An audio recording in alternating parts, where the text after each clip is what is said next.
तो जब हम आजाद हुए तो आप देखेंगे एक नैरेटिव जो चलता था वो ये था कि India At the stroke of the midnight hour, when the world sleeps, India will awake to life and freedom. Survive नहीं कर पाएगा as a democratic nation. Britishers कहते थे कि it is a white man's burden to rule this nation. 51-52 में ये first time elections held हो रहे हैं इंडिया में। लोगों ने कभी क्वेश्चन नहीं किया कि why is this election important, BJP की जो आइडियोलॉजी है वर्सेस कांग्रेस की जो आइडियोलॉजी है। उस वक्त भी ऐसी आइडियोलॉजीज अलग अलग थी। सो आइडियोलॉजीज थी। भारतीय जनसंघ की स्थापना हो गई थी जो बीजेपी का प्रीकर्सर जिसको बोल सकते हैं। फिर एक प्रजा सोशलिस्ट पार्टी थी जो लैंड ओनर्स थे, फिर कुछ सोशलिस्ट थे उन्होंने मिलकर, फिर कम्युनिस्ट थे जिनकी विचारधारा लेफ्ट थी। हमने ईस्ट पाकिस्तान अलग किया, फिर इमरजेंसी का भी हमने एक दौर देखा।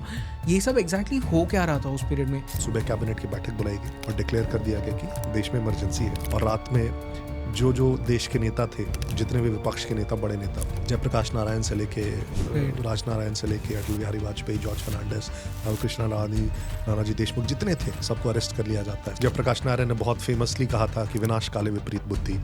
इतने सालों से इलेक्शन प्रोसेस इतना बढ़िया से चल रहा है, सडनली एक पॉलिटिशियन आती है जो इमरजेंसी घोषित कर देती है खुद को बचाने के लिए और खुद के पावर को बचाने के लिए।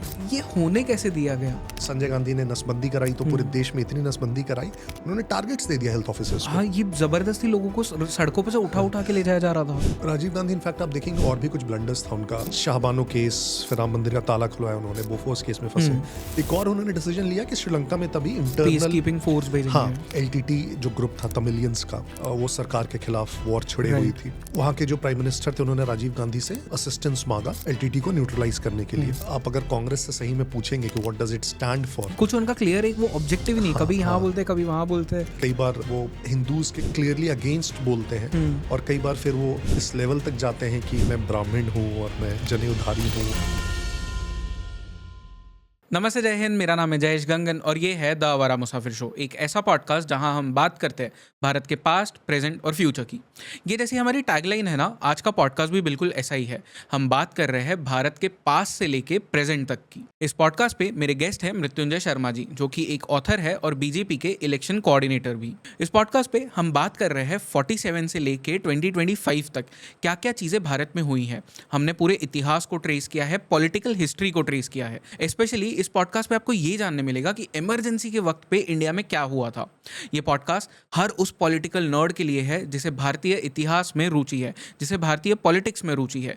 ये पॉडकास्ट आपको फैसिनेट करेगा, आपको बहुत सारा नया नॉलेज देगा, क्योंकि मृत्युंजय शर्मा की रिसर्च हमेशा टॉप नॉच होती है और उनका बोलने का अंदाज वो तो आपने पहले भी हमारे एपिसोड्स पे देख ही रखा है। So without any further ado, let's start this podcast in 3, 2, 1।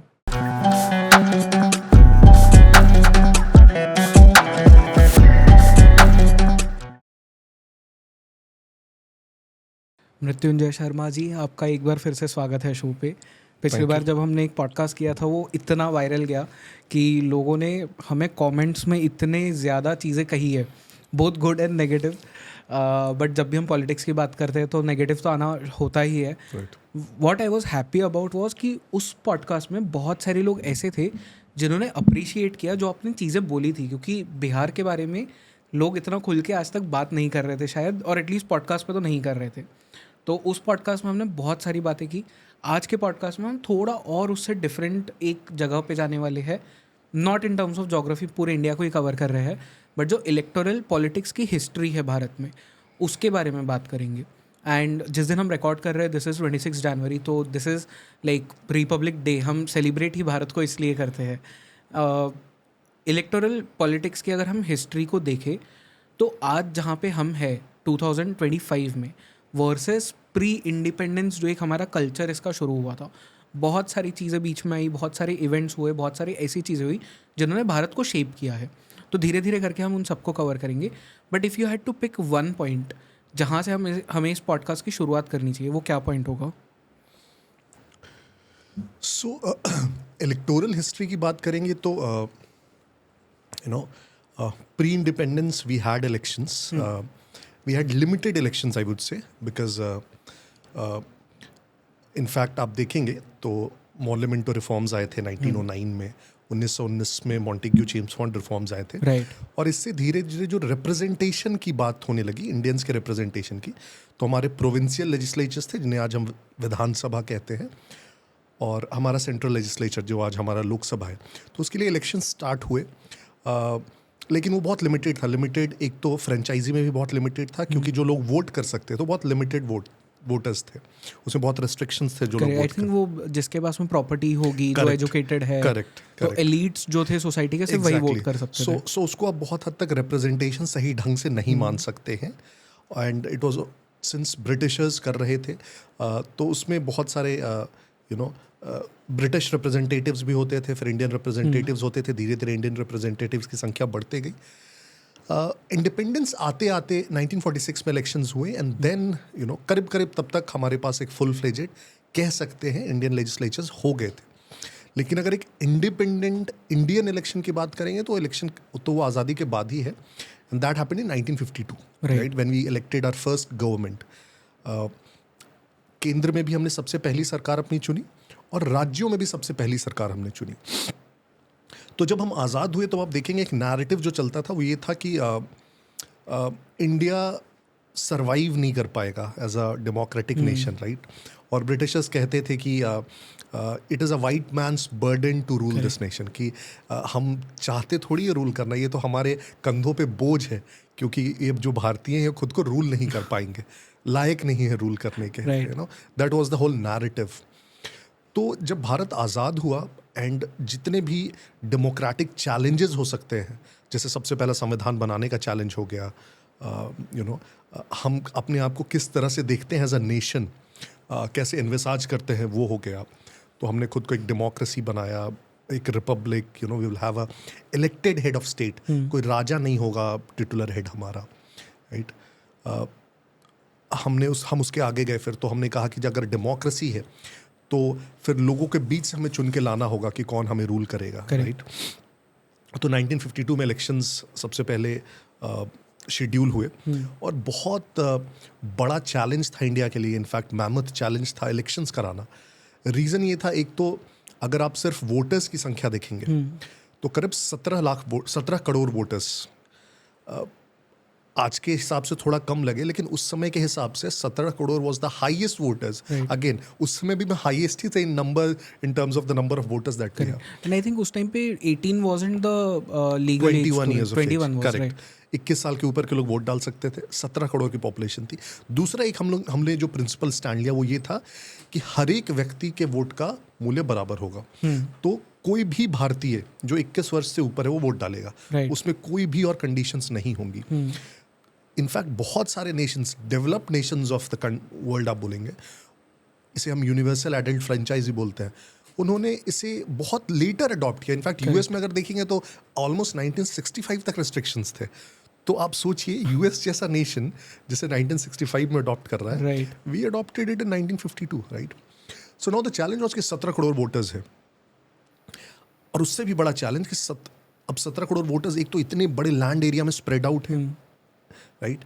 10 lakh square miles हमारा जो पूरा एरिया है कंट्री का। और उससे भी बड़ा प्रॉब्लम कि इन 17 करोड़ में से ऑलमोस्ट 82% वर इलिटरेट। और इलिटरेट का मतलब ये नहीं कि मतलब पढ़े लिखे नहीं, असाक्षर, करेक्ट। वो पढ़ नहीं सकते, लिख भी नहीं सकते, अपना नाम भी नहीं लिख सकते। वैसे 82% लोग, तो वो वोट कैसे डालेंगे? तो ये इतना बड़ा प्रॉब्लम हुआ।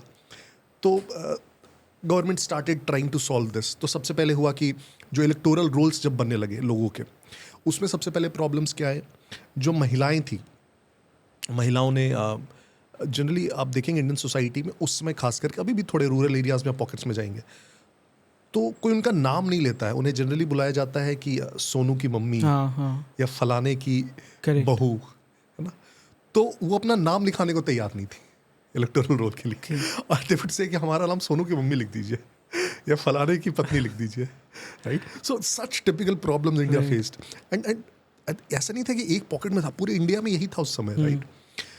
ये प्रॉब्लम आया, इलेक्टोरल रोल्स बने किसी प्रकार से, सारे इलेक्टोरल रोल्स बन गए। अब हुआ कि इलेक्टोरल रोल्स बन गए तो कैंडिडेट्स जो है उसको ये लोग कैसे चुनेंगे? पढ़ तो पा नहीं रहे, तो अगर 10 कैंडिडेट खड़े हैं तो किसको वोट देंगे और कैसे वोट देंगे, ये प्रॉब्लम है।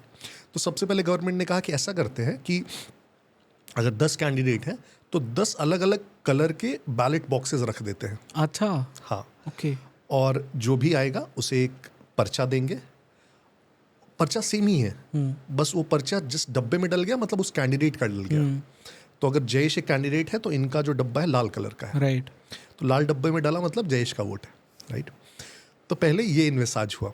जो इलेक्टोरल रोल आया वो था बेसिकली एक पिंक कलर का ₹1 के नोट के बराबर रखा गया कि उसमें भी फेमिलियरिटी रहे। करेक्ट। तो ₹1 का जितना बड़ा नोट होता था उतना बड़ा स्लिप आया, उसमें इलेक्शन कमीशन ऑफ इंडिया लिखा है, उसमें कोड डाला गया, एक सीरियल नंबर, और जैसे बिहार है तो BH लिख दिया गया, राइट।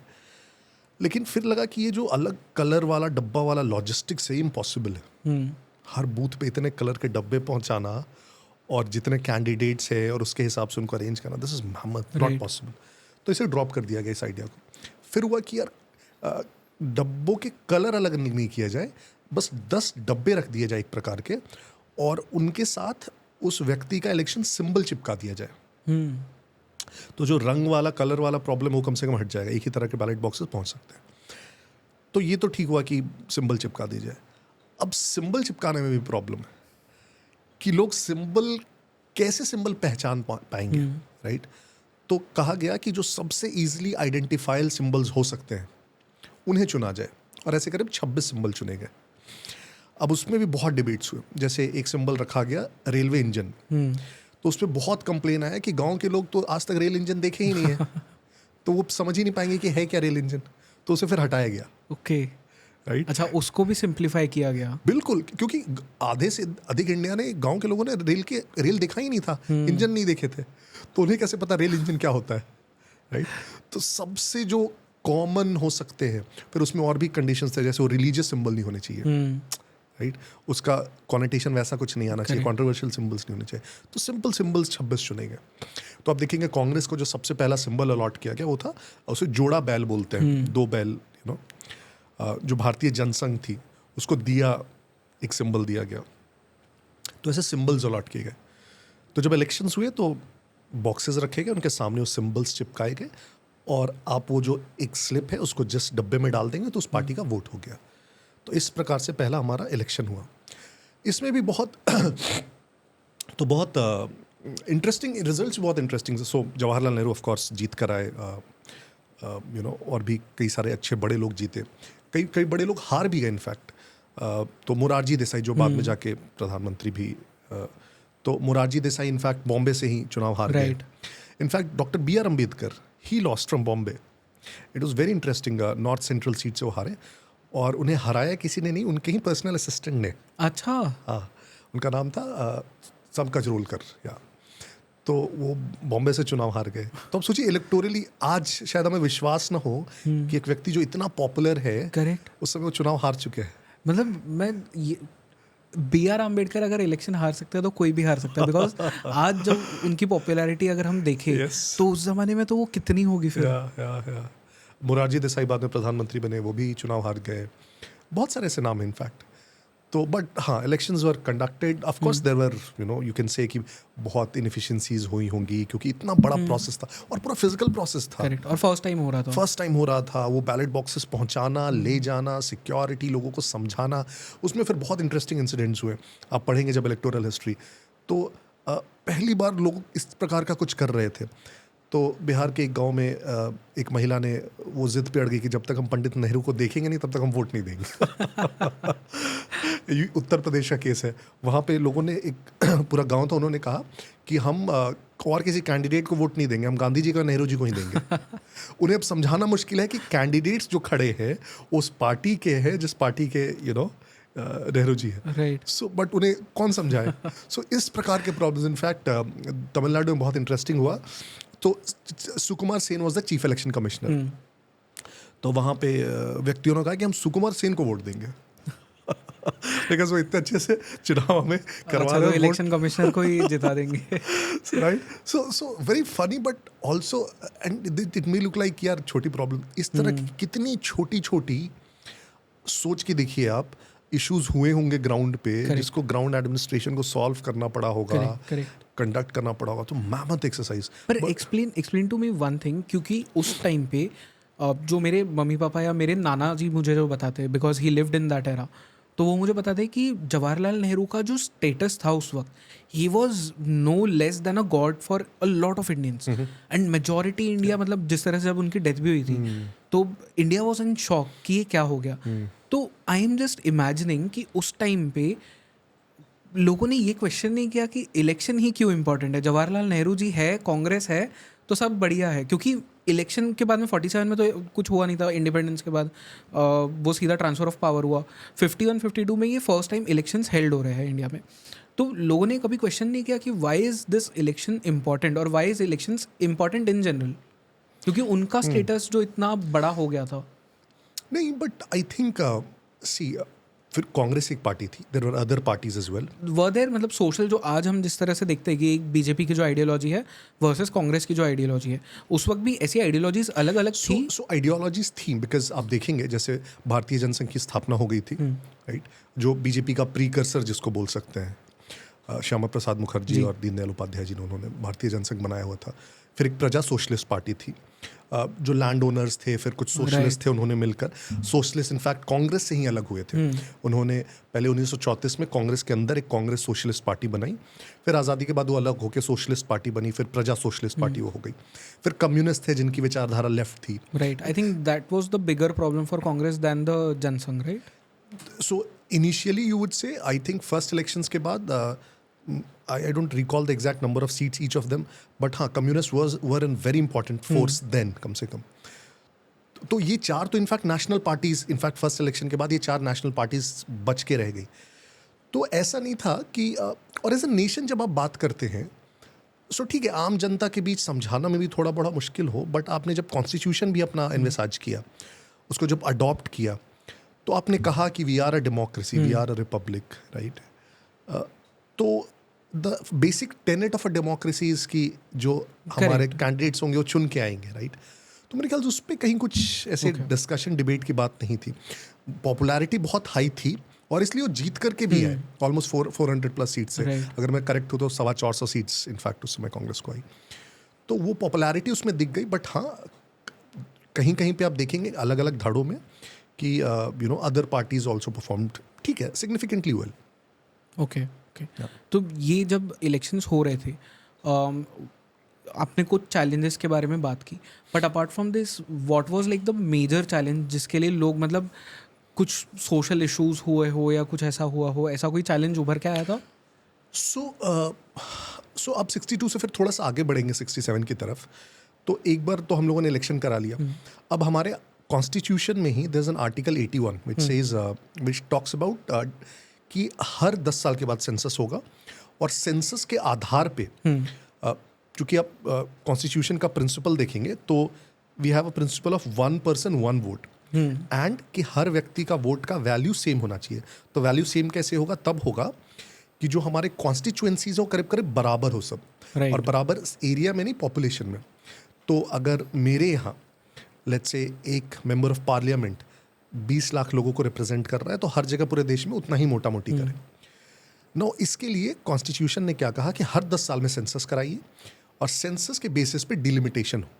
डिलिमिटेशन का मतलब कि या तो ज़रूरत पड़े तो उसके बाउंड्रीज में चेंज किया जाए कॉन्स्टिट्यूएंसी के, या ज़रूरत पड़े तो सीट्स भी बढ़ाई घटे जाए, जैसे जैसे पॉपुलेशन बढ़ घट रहा है अलग अलग एरियाज में।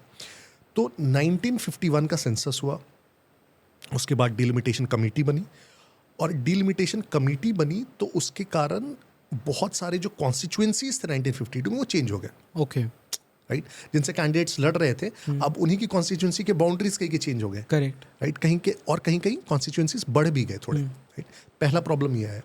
दूसरा, जब हम आज़ाद हुए तो we had very few large states, और शुरू में बहुत एजिटेशंस भी हुए, खास करके language based and region based. तो हुआ कि स्टेट्स को हम कैसे रीऑर्गेनाइज करें, राइट, पूरे कंट्री को कैसे स्टेट्स में बांटे।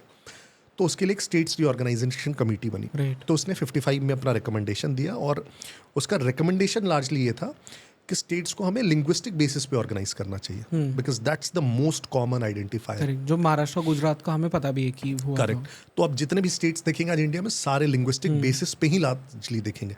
महाराष्ट्र, गुजरात, तेलंगाना, आंध्रा तो ठीक है बाद में, बट वो साथ में Andhra, Karnataka, Tamil Nadu, Kerala, all of them are language based. Right.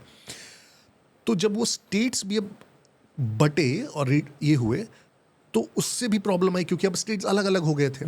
तो एक तो स्टेट्स नए नए बन गए थे, कॉन्स्टिट्यूएंसीज बहुत सारे रीड्रॉन हो गए थे, और कई जगह कॉन्स्टिट्यूएंसीज चेंज भी हो गए थे। तो जब 57 आया तो इट वाज अ फिर से एक तरह से यू आर गेटिंग ए रीडन जो बोलते हैं। करेक्ट। तो 57 इलेक्शंस में भी फिर इसी प्रकार से इनफैक्ट बट 57 इलेक्शंस में तब तक हम थोड़े से एफिशिएंट हो गए थे। तो हमने वो जो मल्टीपल बैलेट बॉक्सेस वाला सिस्टम था वो हटा दिया था।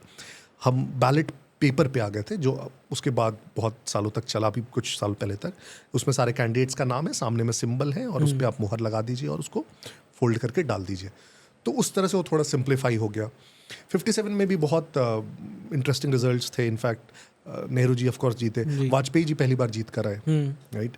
वाजपेयी जी जीत कर आए, लेकिन बहुत बड़े बड़े लीडर्स फिर से हार, जैसे लोहिया जी हार गए जी।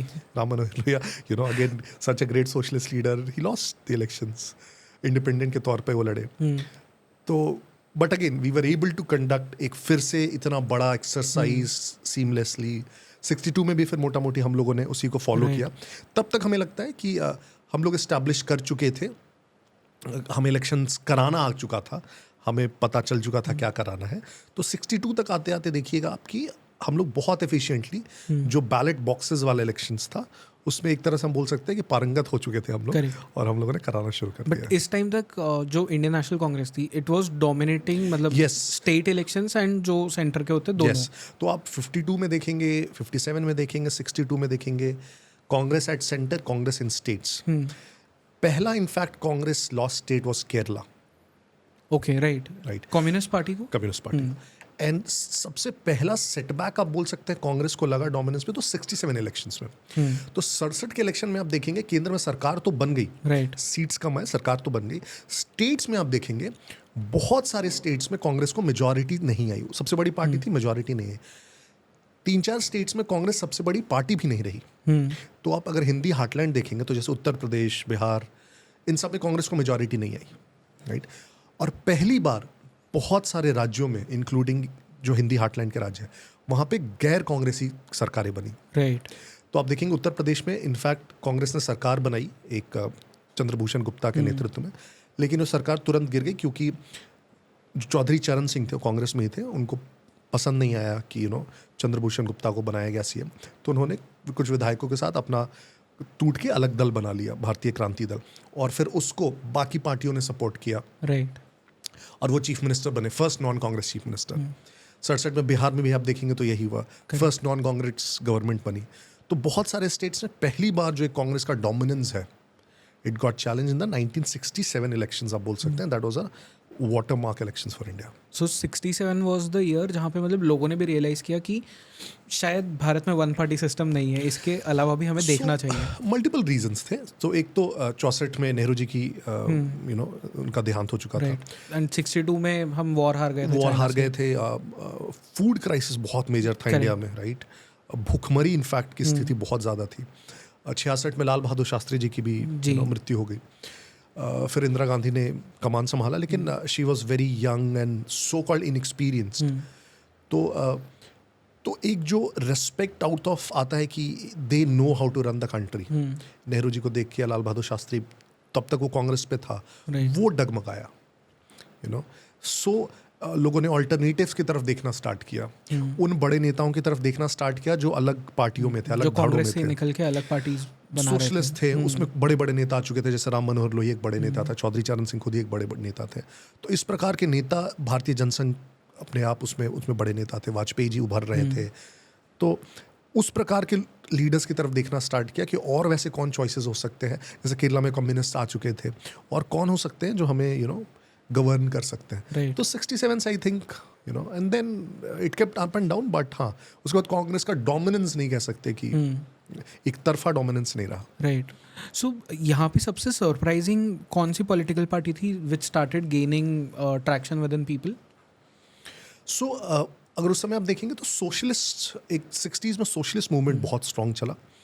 तो उसके जनक के तौर पे आप देखेंगे तो राम मनोहर लोहिया को आप मान सकते हैं, राजनारायण थे, चौधरी चरण सिंह भी फिर सोशलिस्ट मूवमेंट से ही जुड़ गए।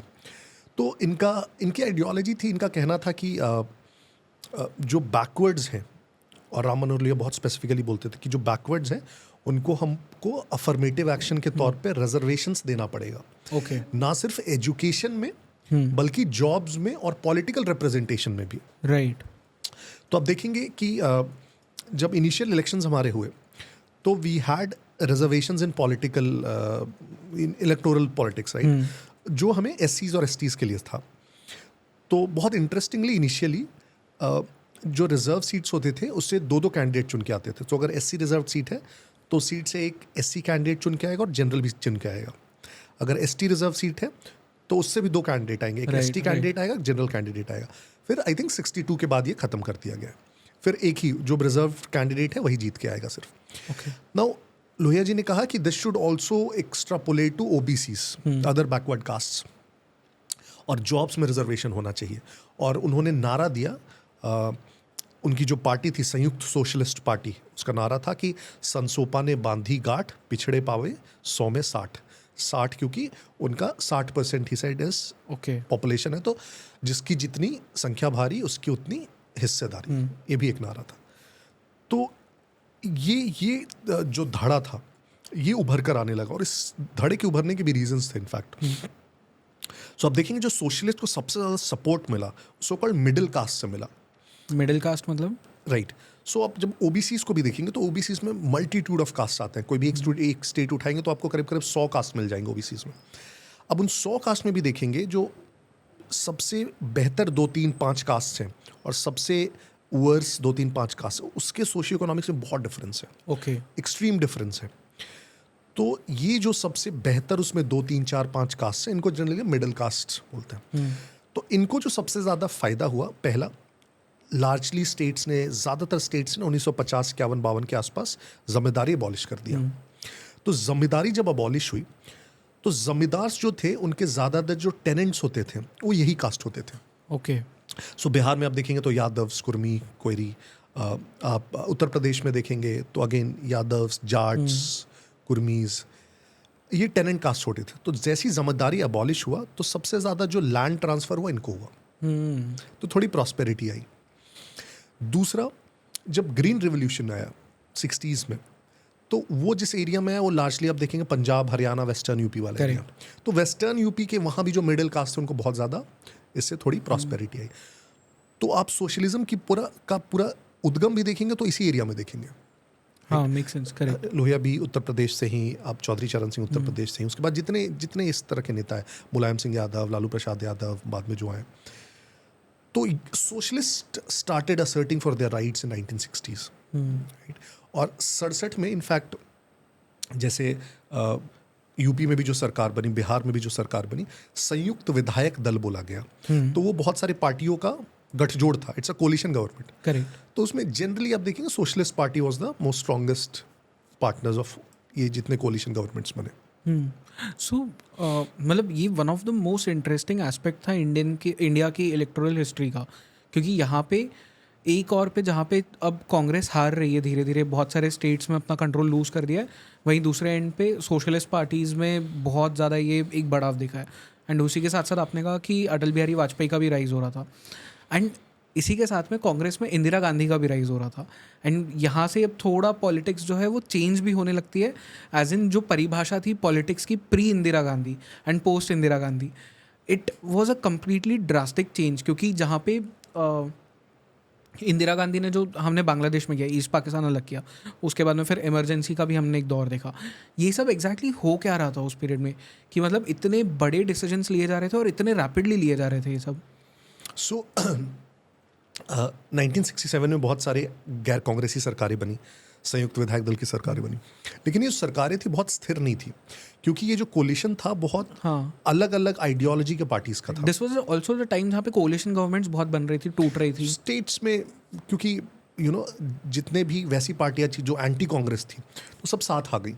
लेकिन उसमें आप देखेंगे लेफ्ट भी था और उसमें भारतीय जनसंघ भी था, तो पूरा स्पेक्ट्रम था। राइट। तो बहुत ऑब्वियस है कि बहुत ज़्यादा उसमें आपस में खींचतान होगी। तो ज़्यादातर ये जो सरकारें थी ये 1-2 साल में गिर गई 67 में बनने के बाद। जो आज हम इंडिया अलायंस के साथ देख रहे हैं, उस वक्त का इंडिया अलायंस था एक तरह से। करेक्ट। तो गिर गई। अब 1969 में बहुत जगह पे इलेक्शंस हुए, फिर से बाई इलेक्शंस, जो मिड टर्म इलेक्शंस हुए, और 1969 में ही एक बहुत इंपॉर्टेंट इवेंट हुआ कि कांग्रेस में टूट हुआ। तो इंदिरा गांधी राइज कर रही थी, लेकिन जो पुराना धड़ा था कांग्रेस का, वो जो जिन्हें इंदिरा गांधी पसंद नहीं थी, ये जो सोचते थे कि Indira Gandhi is too junior to carry on Congress, तो कांग्रेस में एक टूट हुआ, और बहुत बड़ा टूट हुआ, और कांग्रेस दो भागों में बटी।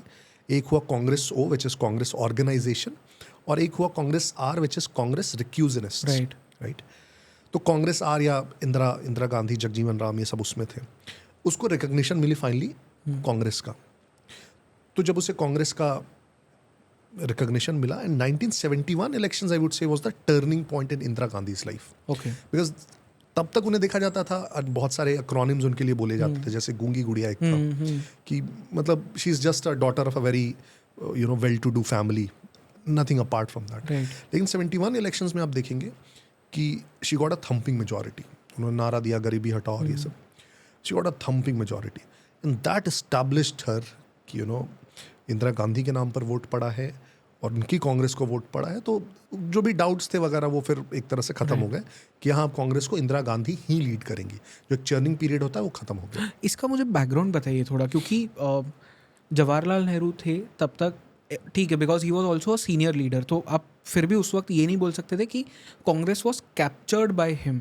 बट इंदिरा गांधी जब आई तब शायद ये बोलना शुरू हो गया था फिर कि या Gandhi family has started capturing Congress. तो इसका मुझे बैकग्राउंड बताइए थोड़ा। ऑफ कोर्स, सो सी, कांग्रेस हमेशा से कम आज़ादी तक अगर आप देखेंगे तो कांग्रेस में हर साल प्रेसिडेंट चेंज होते थे।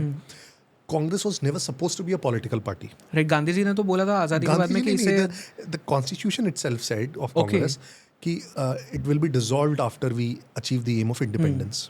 राइट।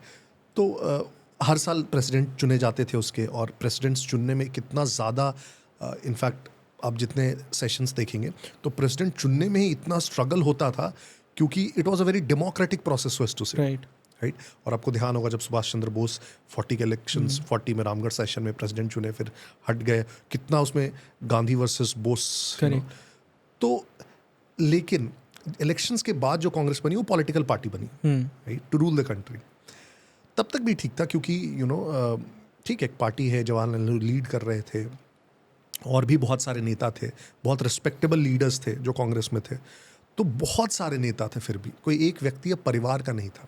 और इसीलिए आप देखेंगे जब उनका देहांत भी हुआ, फिर लाल बहादुर शास्त्री बने। लेकिन उसके बाद जब इंदिरा गांधी ने उसको व्हाटएवर यू से उसको लीड किया, कैप्चर किया, तो फिर ये आने लगे कि दिस इज परिवारवाद। इतने सीनियर लीडर्स बैठे हुए हैं, राइट, और उनके रहते अगर why Indira will lead us. Right, but then लोग भी उन्हें सपोर्ट कर रहे थे ना inside the Congress. That's what. So एक धड़ा इंदिरा गांधी को सपोर्ट कर रहा था, और एक जो पुराने कांग्रेसी थे वो कह रहे थे कि नहीं, कांग्रेस इंदिरा गांधी की थोड़ी कांग्रेस है। इतने senior leaders, so many freedom fighters were still existing. Correct. तो उन्होंने कहा कि हम लोगों ने आज़ादी दिलाई है और कांग्रेस के साथ रहे हैं, तो how can Indira lead it? And that resulted in a break away of Congress 1969 में। लेकिन 71 के इलेक्शन के बाद आप देखेंगे कि इस्टेब्लिश हो गया कि इंदिरा का ही कांग्रेस है एक तरह से। Got it. And how did, मतलब what is your opinion of Indira Gandhi's politics, कि जिस तरह की वो पॉलिटिक्स कर रही थी, was that in favour of the country? क्योंकि उन्होंने बहुत सारे हार्ड डिसीजंस भी लिए थे। ऐसा नहीं था कि मतलब जो उन्हें गूंगी गुड़िया का वो टैग मिला था उसके तो एग्जैक्ट अपोजिट निकली वो। तो what is your opinion of her? So 71 के बाद आप देखेंगे तो सबसे बड़ा तो उनका, फिर अगर सक्सेस आप देखेंगे तो बांग्लादेश का लिबरेशन था, राइट। और उसके बाद उनकी पॉपुलैरिटी बहुत ज़्यादा बढ़ गई। पॉपुलैरिटी बहुत ज़्यादा बढ़ गई। साथ ही साथ मुझे लगता है कि वो with power also comes arrogance, या आप जो भी बोल सकते हैं। तो 75 आते आते काफ़ी सारे प्रॉब्लम्स भी हो रहे थे on all fronts, economic fronts. अब देखेंगे बहुत सारे छोटे छोटे प्रोटेस्ट स्टार्ट हो गए थे। गुजरात में प्रोटेस्ट चल रहा था। किस चीज़ का? सो बहुत छोटे छोटे प्रोटेस्ट थे जो फिर बड़े होते गए। सो गुजरात में प्रोटेस्ट स्टार्ट हुआ LD कॉलेज में, एक सिंपल चीज़ से कि जो मेस का चार्ज है उसमें कुछ रुपए का इजाफा कर दिया गया था। तो स्टूडेंट ने प्रोटेस्ट करना स्टार्ट किया, और फिर वो धीरे धीरे प्रोटेस्ट इतना बड़ा होता गया, फिर उसमें सारी चीज़ इंक्लूड होती गई। देश की अर्थव्यवस्था, जॉब्स की हालत, महंगाई की हालत, सब बड़ा होता गया। स्नोबॉल इफेक्ट हो। Yes, and then it became इतना बड़ा मूवमेंट कि गुजरात के मुख्यमंत्री को रिज़ाइन करना पड़ा। चिमन भाई पटेल मुख्यमंत्री थे गुजरात के, पहले मुख्यमंत्री बने देश के जिनको एक प्रोटेस्ट के कारण रिज़ाइन करना पड़ा, राइट। और फिर उसी से कनेक्टेड होकर बिहार मूवमेंट, जब वहाँ पे प्रोटेस्ट शुरू हुआ तब तक इधर बिहार में भी साथ साथ में इसी प्रकार से प्रोटेस्ट शुरू हो गया। पटना से कॉलेज के स्टूडेंट्स के द्वारा उन्होंने छात्र संघर्ष समिति बना दी, और ये सारे नेता जो आज के आप देखते हैं, चाहे लालू प्रसाद यादव, नीतीश कुमार, सुशील मोदी, ये सारे, रविशंकर प्रसाद, सारे नेता थे। और फिर वो धीरे धीरे इतना बड़ा आंदोलन हो जाता है, और फिर ये लोग सब जयप्रकाश नारायण के पास पहुंचते हैं कि आप हमारे इस आंदोलन को लीड कीजिए। वो बिहार मूवमेंट रहता है, तो और फिर जयप्रकाश नारायण उसको लीड करते हैं, और वो बन जाती है संपूर्ण क्रांति, टोटल रिवॉल्यूशन। जयप्रकाश नारायण उस वक्त पे one of the biggest leader थे, ऑलरेडी एस्टैब्लिश्ड थे, लेकिन क्या था, धीरे धीरे उन्होंने पॉलिटिक्स को खुद को विड्रॉ कर लिया था, और वो फिर उस सोशल वर्क में थोड़ा बहुत लग गए थे। तो एक तो विनोबा भावे जी के साथ वो भूदान मूवमेंट उन्होंने थोड़ा कॉन्ट्रीब्यूट किया, फिर वो मुजफ्फरपुर में थोड़ा बहुत एक ब्लॉक में बस अपना काम करते थे, और एक तरह से आप बोले रिटायरमेंट में ऑलमोस्ट चले गए थे। बीच बीच में पत्राचार होता था उनका इंदिरा गांधी से। पहले इंदिरा गांधी को बेटी की तरह मानते थे इनफैक्ट, और बहुत वैसे संबंध थे। तो आप उनके लेटर्स देखेंगे तो लिखते थे डियर इंदू, राइट। लेकिन बाद में जब आंदोलन हुए और जिस प्रकार का, तो उसमें जब पत्राचार होते थे तो उसमें इंदिरा गांधी, फिर उनके लेटर्स हैं जिसमें लिखे हुए हैं, लेटर्स या कमेंट्स हैं जिसमें लिखे हुए हैं कि मतलब ask him if is a politician और a social worker and if he wants to assert power, right. तो फिर बहुत ही फिर जयप्रकाश नारायण तैयार हो जाते हैं उसको लीड करने के लिए। तो एक प्रकार से पॉलिटिक्स में रिटायरमेंट से एक प्रकार से वापसी होती है, और संपूर्ण क्रांति होती है, और साथ ही साथ इलाहाबाद कोर्ट में केस चल रहा होता है, राजनारायण ने जो वो किया होता है। सो उस केस में एलिजिडली मतलब इंदिरा गांधी ने इलेक्शंस के टाइम पे करप्शन के चार्जेस थे उन पे, that was the case. So case ये था कि 1972 के इलेक्शन में जब वो जीत कर आई हैं, तो इलेक्शन के दौरान, कैंपेन के दौरान उन्होंने गवर्नमेंट मशीनरी का इस्तेमाल किया, जो नहीं कर सकते हैं आप इलेक्शंस के दौरान, राइट। क्योंकि इलेक्शन के दौरान जो एडमिनिस्ट्रेशन होता है वो इलेक्शन कमीशन को चला जाता है, राइट। तो आपका डीएमएसपी सारे, इनफैक्ट उनके ट्रांसफर्स भी इलेक्शन कमीशन करता है। तो उन पर आरोप लगे कि इन्होंने एडमिनिस्ट्रेशन का इस्तेमाल किया। उसमें बहुत सारे छोटे छोटे पॉइंटर्स थे, right. लेकिन जिस पे वो कन्विक्ट हुई वो ये था कि उन्होंने जो डायस बनवाया वो एडमिनिस्ट्रेशन के व्यक्तियों ने बनवाया। बहुत एक छोटी सी चीज़ पे वो कन्विक्ट हुए एक्चुअली, और इनफैक्ट टाइम्स ऑफ इंडिया ने एक हेडलाइन लिखा कि firing the prime minister for a traffic ticket, right. But the point was कि हाँ, and so Indira Gandhi understood कि I have to relinquish PM's chair. फिर सुप्रीम कोर्ट ने स्टे डाल के हाई कोर्ट के ऑर्डर पे उनको समय दे दिया कि आप और किसी को चुन लें प्रधानमंत्री और खुद हट जाए, राइट। एंड अगले दिन इस पे बहुत सारे अलग अलग किस्से हैं उनके एडवाइजर्स ने कि उन्होंने डिसाइड किया कि हम लोग देश में इमरजेंसी लगा रहे हैं, और रात को ही फखरुद्दीन अली अहमद प्रेसिडेंट थे, उनको प्रोक्लामेशन भेजा गया और कहा गया कि आप रेटिफाई कर दीजिए। उन्होंने साइन कर दिया। सुबह कैबिनेट की बैठक बुलाई गई और डिक्लेयर कर दिया गया कि देश में इमरजेंसी है।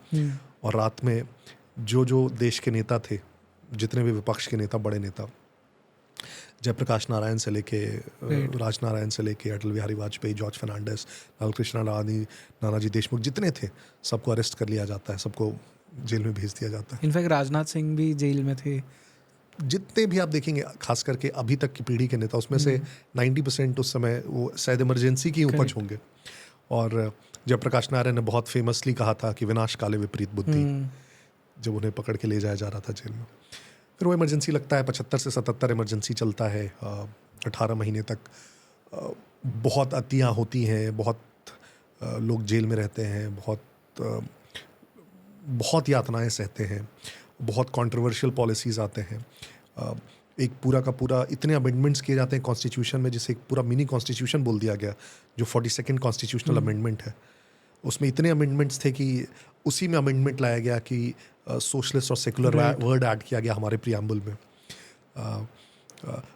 बहुत संजय गांधी जो उनके बेटे थे और एक तरह से उनके राइट हैंड एडवाइज़र सब कुछ थे, उनके बहुत कंट्रोवर्शियल पॉलिसीज़ थे। करेक्ट। आई थिंक एक किताब है हाउ प्राइम मिनिस्टर्स डिसाइड, या I forgot the author's name but Neerja Chowdhury ji, one of the finest journalist which India has seen, and उन्होंने उसमें जो स्टोरीज बताई है उस वक्त की, I was shock to read those stories. उन्होंने क्लियरली उसमें मेंशन किया कि किस तरह से संजय गांधी अपने एक पूरी गैंग लेके चलते थे जहाँ पे भी जाते थे, and he was literally a goon जैसे ऑपरेट कर रहे थे, and Indira Gandhi used to listen to everything जो संजय गांधी कहते थे.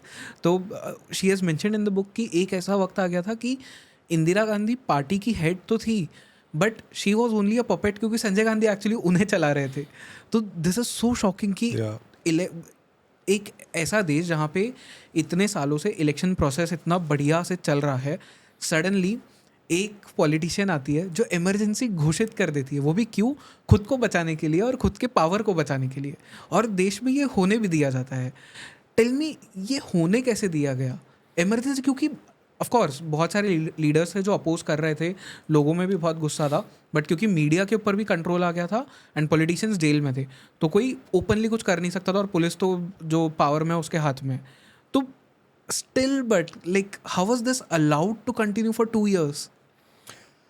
या सो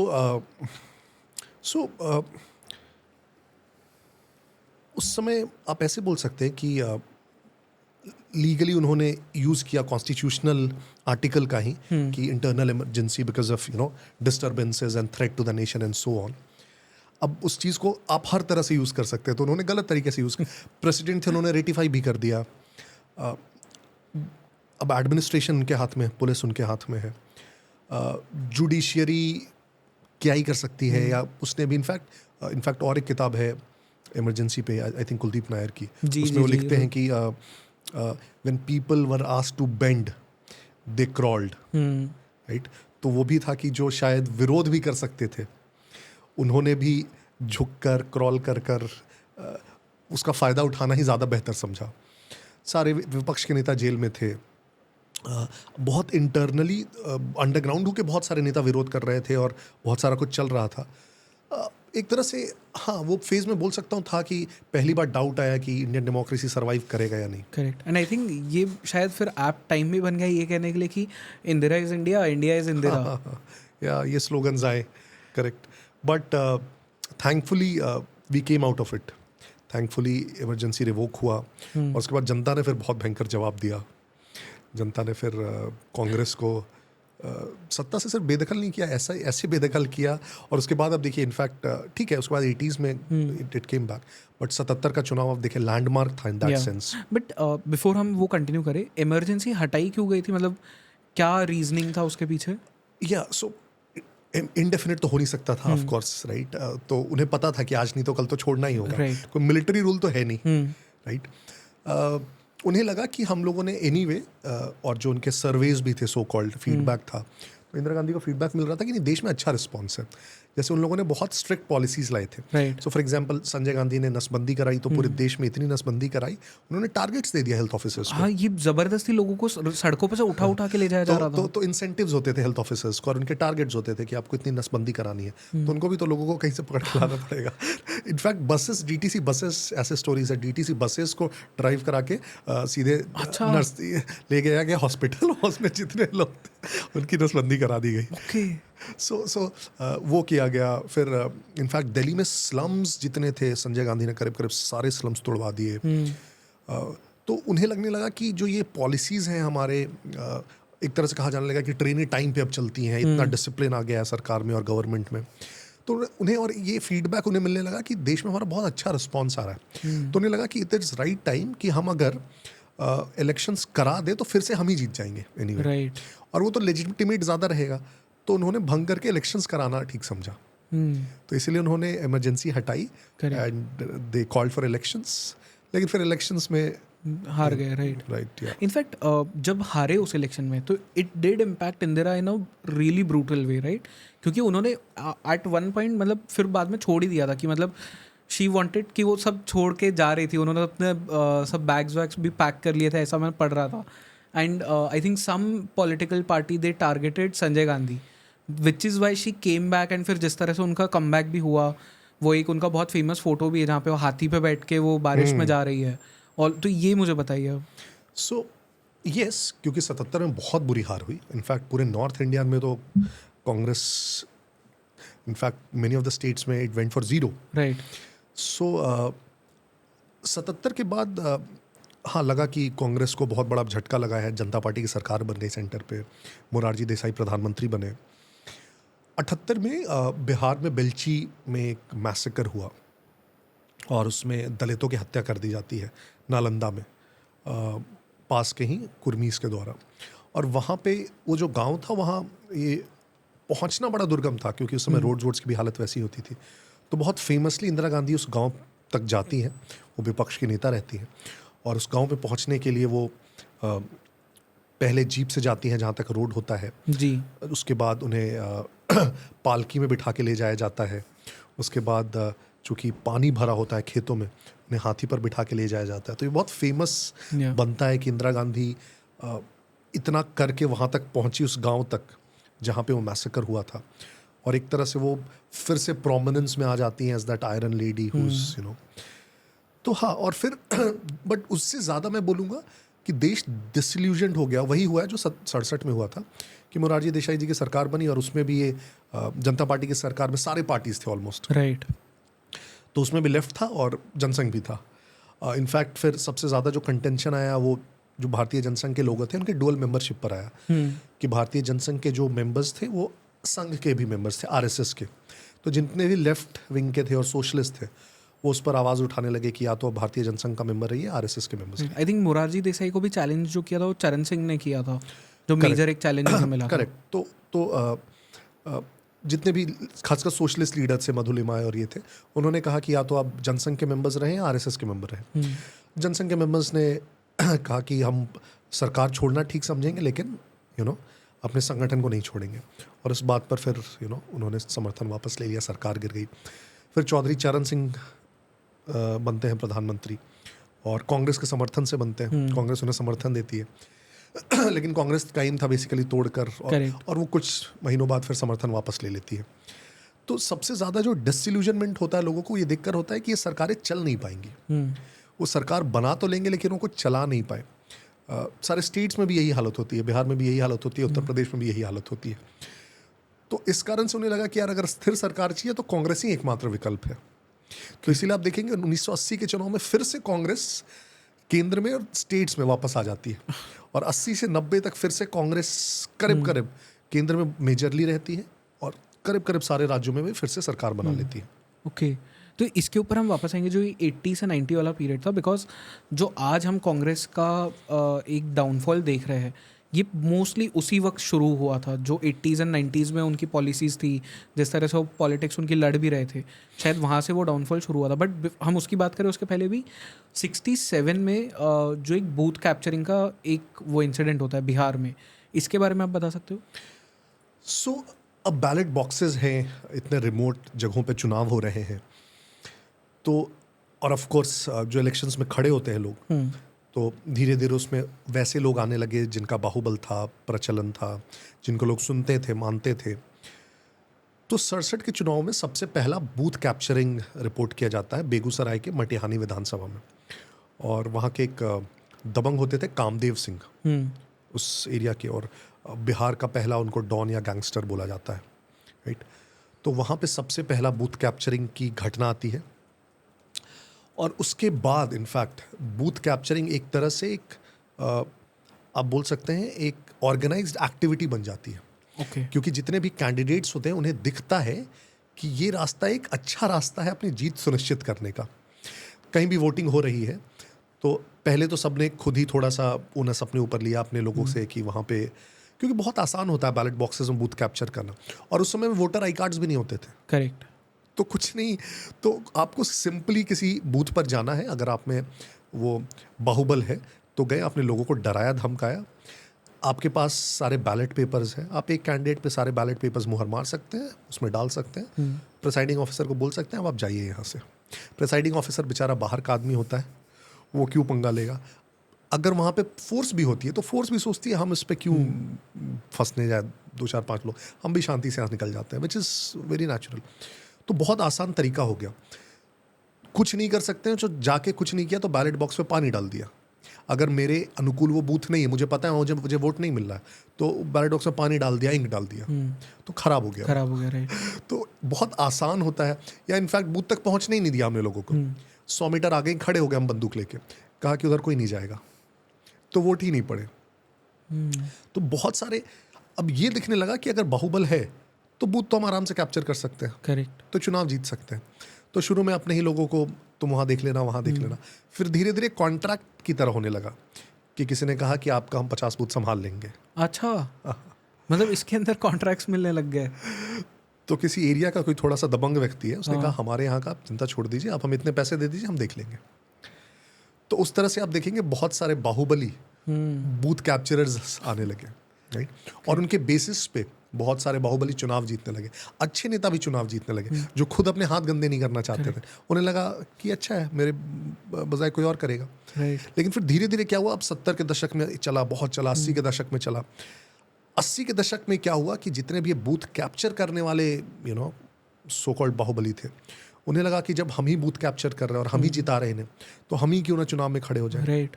इसमें फिर एक नाम उसका आता है जिनकी बात हमने लास्ट टाइम भी की थी, शहाबुद्दीन, क्योंकि आई हैव रेड उनके कितने सारे इंसिडेंट, मतलब मैंने जब लिस्ट खोली कि मेजर इंसिडेंट्स कौन से बूथ कैप्चरिंग के, every alternate incident was related to Shahabuddin.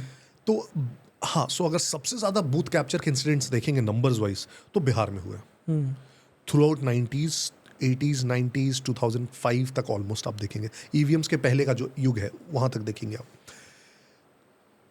In fact जितने इलेक्टोरल वायलेंस में लोग मरे हैं, क्योंकि जब इलेक्शंस होते थे, और अब तो सुनने में नहीं आता है, आपको ध्यान होगा न्यूज़ में इलेक्शंस के पहले और इलेक्शंस के बाद 10-20 हत्याएं इतनी आम होती थी कि वो ऑब्वियस होता था कि चुनावी हिंसा में 20 लोग मारे गए अलग अलग जगहों पे, बस। करेक्ट। तो ये इतना ऑब्वियस न्यूज़ होता था इतनी, क्योंकि चुनावी, अब क्या, जैसे 1995, 2005, 2004 के लोकसभा इलेक्शंस हुए, शहाबुद्दीन लोकसभा का इलेक्शन लड़ रहे थे, उनके खिलाफ थे ओम प्रकाश यादव, बीजेपी के कैंडिडेट।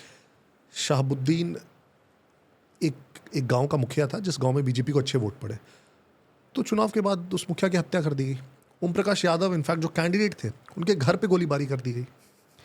तो कैंडिडेट्स खड़े होने में भी डरते थे, क्योंकि इलेक्शन लड़ना अपने आप में बहुत बड़ा बाहुबल का निशान था। करेक्ट। कोई नॉर्मल आदमी, नॉर्मल व्यक्ति ऐसा नहीं है कि जाके उन्होंने खरीदा नॉमिनेशन पेपर और फाइल कर दिया और वो इलेक्शन लड़ सकते हैं। आप पूरे 90s का अगर देखेंगे, इनफैक्ट सुशील मोदी अपनी किताब में लिखते हैं कि मतलब इतना बड़ा ट्रेजेडी है इलेक्टोरल वायलेंस बिहार का, हम लोग उस पर बात ही नहीं करते हैं। जितने इलेक्शंस हुए, चाहे 90 देख ले, 95 देख ले, 2001 में वहाँ पे पंचायत इलेक्शंस हुए बिहार में, करीब 23 सालों के बाद हुए, 78 के बाद पहली बार हुए, उसमें भी इनफैक्ट इतना वायलेंस हुआ। तो and all of it is again link to booth capture. Right. कोई बूथ कैप्चर करने की कोशिश कर रहा है, कोई बूथ कैप्चर नहीं करने दे रहा है, it leads to violence. So what was the worst जो इलेक्टोरल वायलेंस का इंसिडेंट हो कोई, what was the worst of worst? किसी एक जगह या पॉइंट पे आई डोंट रिकॉल कि क्या हो सकता है, बट अगर नंबर्स वाइज देखेंगे तो आप 90-91 का चुनाव देखें, बहुत ज़्यादा वायलेंस था। और 93 में फिर TN सेशन बनते हैं, चीफ इलेक्शन कमिश्नर, और वो एक रिजॉल्व लेते हैं कि किसी भी हाल में, he is known to be the election commissioner who eats politicians. So उनका था कि मैं फ्री एंड फेयर इलेक्शंस कराऊंगा किसी भी हाल में।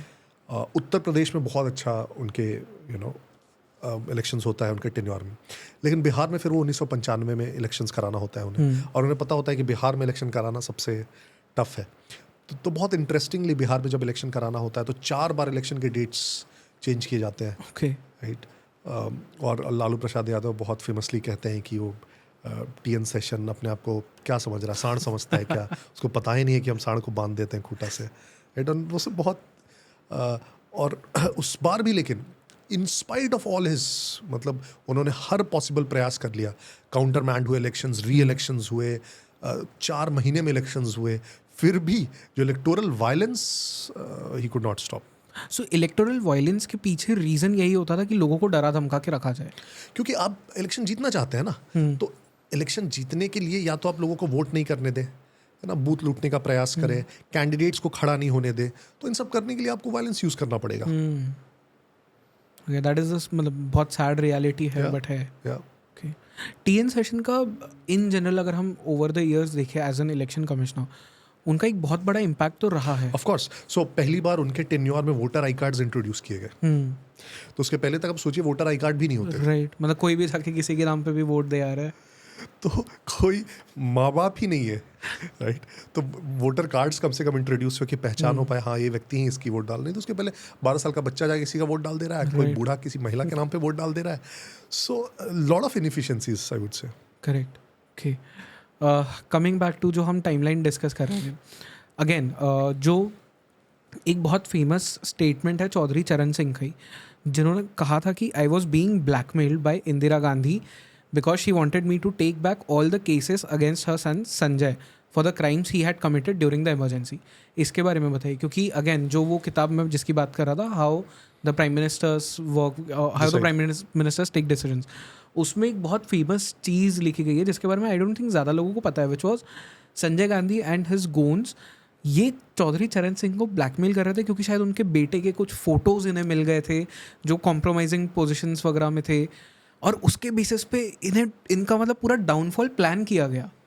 सो अगेन चौधरी चरण सिंह प्रधानमंत्री बनते हैं, मोरारजी देसाई जी की गवर्नमेंट गिरती है और जनता दल टूटती है. कांग्रेस बोलती है कि हम समर्थन देंगे आपको, आप प्रधानमंत्री बनिए. तो कांग्रेस अगर समर्थन दे रही है किसी सरकार को तो बहुत बट ऑब्वियस है कि फिर उसके जितने भी केसेस हैं, चाहे संजय गांधी हो, इंदिरा गांधी, उनका केसेस है जो भी हो, तो उनकी मांगों को आपको सुनना ही पड़ेगा. करेक्ट. और अगेन बहुत अननेचुरल अलायंस था, क्योंकि आप जिसके खिलाफ इतना बड़ा आंदोलन करके जेल में रह के वापस आए हैं और जिसके खिलाफ लोगों ने आपको वोट दिया है, सो मैंडेट तो कांग्रेस का अगेंस्ट था ना. और अगर आप कांग्रेस के साथ ही फिर सरकार बना रहे हैं तो एसेंशियली लोगों को भी समझ में आ रहा है कि आप बस प्रधानमंत्री बनने की चाह में आप प्रधानमंत्री बन रहे हैं. तो इसलिए मुझे लगता है, एंड ऑफ कोर्स वो सरकार भी ज़्यादा दिन नहीं चली, गिर गई बहुत जल्दी. राइट. एंड फिर उसके बाद में 1980s में फिर से वापस कांग्रेस 80 में फिर से कांग्रेस वापस आई, इंदिरा गांधी फिर से थम्पिंग मेजॉरिटी के साथ वापस आई. 84 में उनकी हत्या हो जाती है. राइट. हत्या हो जाती है तो फिर इलेक्शंस होते हैं, तो उसमें बहुत बड़ा सिंपैथी वेव आता है, तो कांग्रेस को और बड़ा मैंडेट मिलता है. राजीव गांधी प्रधानमंत्री बनते हैं. राजीव गांधी शुरू में बहुत पॉपुलर होते हैं, young technocrat, tech savvy, honest kind of पढ़ा लिखा व्यक्ति के तौर पे. बट उनकी प्रॉब्लम स्टार्ट हो जाती है 1985 से. बोफो स्कैम एंड उसके भी पहले 1985 में क्या होता है कि एक सुप्रीम कोर्ट का वर्डिक्ट आता है एक शाह बानो केस में. Okay, right. हाँ. जिसमें सुप्रीम कोर्ट एक मुस्लिम महिला जो मेंटेनेंस के लिए पहुंचती है कोर्ट अपने डिवोर्स के बाद, तो सुप्रीम कोर्ट ऑर्डर देती है कि इसको आपको मेंटेनेंस देना पड़ेगा जो उसका हस्बैंड रहता है. तो इससे मुस्लिम्स में बहुत ज़्यादा रिएक्शन होता है. वो कहते हैं कि ये हमारे पर्सनल लॉज में दखल अंदाजी है. और राजीव गांधी क्या करते हैं, उसको ओवरटर्न करने के लिए एक लॉ लेके आते हैं जिसमें वो इस डिसीजन को ओवरटर्न कर देते हैं और कहते हैं कि मेंटेनेंस देने की ज़रूरत नहीं है, और जो महिला है वो डिवोर्स के बाद उसकी जिम्मेदारी उसके परिवार की रहेगी. तो इससे एक बहुत बड़ा मैसेज जाता है कि राजीव गांधी अपीजमेंट के लिए कुछ भी कर सकते हैं, राइट, अपने वोट बैंक के अपीजमेंट के लिए. जब ये होता है तो फिर उनको फीडबैक आने लगता है कि ये मुस्लिम अपीजमेंट के कारण बहुत ज़्यादा रिएक्शन है हिंदूज़ में. तो वो फिर सोचते हैं अब क्या करें. तो फिर वो डिसीजन लेते हैं. एक बहुत कंट्रोवर्शियल इशू जो बहुत दिनों से चल रहा होता है वो राम मंदिर का हो रहा होता है. वो ताला खुलवाने का डिसीजन. करेक्ट. और 80 के दशक में ही विश्व हिंदू परिषद एक पूरा कैंपेन चला रही होती है, राम जन्मभूमि आंदोलन चला रही होती है कि अयोध्या में राम मंदिर बनना चाहिए. फिर बीजेपी उसके साथ जुड़ जाती है. तो कहते हैं कि हिंदू नाराज हैं, इससे खुश हो जाएंगे. तो क्या करते हो कि नेक्स्ट ईयर राम जन्मभूमि में वो पता कराने की कोशिश करते हैं कि जो ताला लगा है उसका जुडिशियल इम्प्लीकेशंस क्या है. तो डिटेल्स जब देखते हैं तो है कि जब ताला लगाया गया था तो एडमिनिस्ट्रेटिव डिसीजन से लगाया गया था, उसमें कोई जुडिशियल डिसीजन नहीं था. तो वो तो फिर हटाया ही जा सकता है. तो ताले खुलवा देते हैं और राम जन्मभूमि के, और वहाँ पूजा कराना अलाउ करवा देते हैं. इससे दूसरे पक्ष में बहुत रिएक्शंस होते हैं, तो इल थॉट बहुत समझा जाता है. और 87 आता है तो सबसे बड़ा बोफोर्स घोटाला आता है सामने. वीपी सिंह उनके सरकार में मंत्री होते हैं. वीपी सिंह 80 में उत्तर प्रदेश के चीफ मिनिस्टर रहते हैं. फिर 82 में उनको वहाँ पे आपको ध्यान होगा 82 में एक बहमाई मैसाकर होता है जो फूलन देवी उनके रेप के बाद जो उनके रेपिस्ट थे और जो बाकी लोग थे उनको ढूंढने के लिए वो बहमाई गांव में जाती हैं, वो नहीं मिलते हैं, गांव वाले से पूछती है और फिर 22 एक ही जाति के ठाकुर जाति के लोगों को लाइन में खड़ा करके गोली मार देती है। तो बहुत हल्ला होता है उस पर। और उसके तुरंत बाद फिर वीपी सिंह के अपने भाई जस्टिस चंद्रशेखर प्रसाद सिंह, उनकी डकैतों द्वारा हत्या कर दी जाती है, राइट। तो वीपी सिंह रिजाइन करते हैं इसके एवज में और फिर उनको केंद्र में मंत्री के तौर पे बुला लिया जाता है इंदिरा गांधी की सरकार में। फिर राजीव गांधी की सरकार बनती है तो वीपी सिंह को वो फाइनेंस मिनिस्टर बना देते हैं। As finance minister VP Singh क्या करते हैं, वीपी सिंह थोड़ा स्ट्रिक्टली कॉर्पोरेट्स के पीछे जाते हैं, टैक्स इवेजन्स और ये सब चेक वेक करते हैं। और इसके कारण क्या होता है कि जो कॉर्पोरेट्स हैं काफ़ी सारे, वो थोड़े नाराज़ चल रहे होते हैं वीपी सिंह से, तो उनके कंप्लेंट्स राजीव गांधी तक पहुंचते हैं और राजीव गांधी फिर वीपी सिंह को ट्रांसफ़र करके मिनिस्टर ऑफ डिफेंस बना देते हैं। जब ये मिनिस्टर ऑफ डिफेंस बनते हैं तो इनको एक HTW सबमरीन का कुछ डील्स होते हैं, उसके बारे में पता चलता है। फिर बोफोर्स की घटना सामने आती है और बोफोर्स की घटना सामने ऐसे आती है कि so Bofors is a Swedish company. तो स्वीडन में एक दिन एक रेडियो, जो उनका ब्रॉडकास्टर रेडियो रहता है, वो ब्रॉडकास्ट करता है कि जो बोफोर्स है उसने बहुत सारे डील्स किए हैं बहुत कंट्रीज़ में और उसने किकबैक्स दिए हैं गवर्नमेंट ऑफिशियल्स को। India is one of the countries. और बहुत इंसिडेंटली वहीं पे हिंदू की एक रिपोर्टर रहती है, चित्रा सुब्रमण्यम। तो उस समय सिंस इतना कनेक्टेड नहीं था वर्ल्ड, तो किसी को पता भी नहीं है कि स्वीडिश रेडियो में क्या ब्रॉडकास्ट हो रहा है, but she catches on to it. Okay. और फिर वो उसके डेप्थ में जाने लगती है और उसको रिपोर्ट करती है इंडियन कॉन्टेक्स्ट में कि ऐसे ऐसे बोफोर्स ने अपने ये बोफोर्स जो गन्स होते हैं उसको देने के लिए इंडियन गवर्नमेंट को करीब 60 करोड़ रुपए का किकबैक दिया है, राइट। और उसमें एक मिडिल मैन इन्वॉल्व है, Italian middle man Ottavio Quattrocchi, right. तो हिंदू के माध्यम से वो रिपोर्ट होने लगता है। फिर उसमें बहुत हल्ला होता है, पार्लियामेंट में बहुत हल्ला होता है। राजीव गांधी बहुत सारी सफाई देते हैं, फ्लोर ऑफ द हाउस पे भी देते हैं। चित्रा सुब्रमण्यम, फिर हिंदू इसको इनफैक्ट रिपोर्ट करना बंद कर देता है प्रेशर में। फिर चित्रा सुब्रमण्यम मूव करती है इंडियन एक्सप्रेस में, स्टेट्समैन में, फिर वहाँ से रिपोर्ट करना स्टार्ट करते हैं। बट बोफोर्स धीरे धीरे इतना बड़ा इशू बन जाता है कि जो एक तरह से पब्लिक इमेज होती है राहुल गांधी की as a clean man, Rajiv Gandhi, हाँ, as a clean man, as you know person of integrity, साफ सुथरा आदमी, वो उस पर दाग लग जाता है। तो ये किसी को नहीं पता होता है कि हुआ है कि नहीं हुआ है, but it sticks to him very badly. Correct. और वीपी सिंह इसके क्रूसेडर बन जाते हैं। वीपी सिंह फिर रिज़ाइन कर देते हैं गवर्नमेंट से, दोनों में काफ़ी तलखियाँ होने लगती है। वीपी सिंह रिज़ाइन करते हैं और इस मुद्दे को लेके पूरे विपक्ष को यूनाइट करते हैं। तो वीपी सिंह जन मोर्चा बनाते हैं, उसमें सारी पार्टियाँ आ जाती हैं, जनता दल है उसमें, सोशलिस्ट बाकी पार्टियाँ हैं, बीजेपी आ जाती है, कम्युनिस्ट पार्टी सारी आ जाती है उसमें। और पूरे देश में एक तरह से कैंपेन चलाते हैं, एंटी करप्शन कैंपेन, राइट। और 1989 आते आते वीपी सिंह एक प्रकार से क्रूसेडर हो जाते हैं, एंटी करप्शन क्रूसेडर देश के, राइट। और राजीव गांधी बहुत फेमसली दिल्ली में एक कैंपेन में कहते हैं कि देश हमारा कब गुलाम हुआ, जब मीर जफर और जयचंद जैसे लोगों ने विदेशियों के साथ हाथ मिलाया। तो वैसे लोगों से हमें सावधान रहने की ज़रूरत है। बहुत उन्होंने शब्द इस्तेमाल किए, राजा शब्द इस्तेमाल किया, गद्दार शब्द इस्तेमाल किया। राजा, वीपी सिंह मंडा एक रियासत थी, उसके राजा भी थे, तो इसे उन्हें राजा ऑफ मंडा भी बोलते थे। तो इस प्रकार और दूसरे तरफ से इन लोगों ने नारा दिया कि राजा नहीं फ़कीर है, देश की तकदीर है, विश्वनाथ प्रताप सिंह के लिए। 89 में इलेक्शंस होते हैं, कांग्रेस हार जाती है, सरकार बनती है, संयुक्त सारे उसमें रहते हैं, जनता दल भी रहती है मेन उसमें। वीपी सिंह फिर से प्रधानमंत्री बनते हैं और चल रही होती है। फिर से वही इशू आता है पिछली बार की तरह, उसमें सारी पार्टियां थी, उसमें भारतीय जनता पार्टी भी थी, उसमें लेफ्ट की पार्टियां भी थी। और सबसे बड़ा कंटेंशन फिर आता है अगले वर्ष 90 में मंडल वर्सेस कमंडल का। करेक्ट।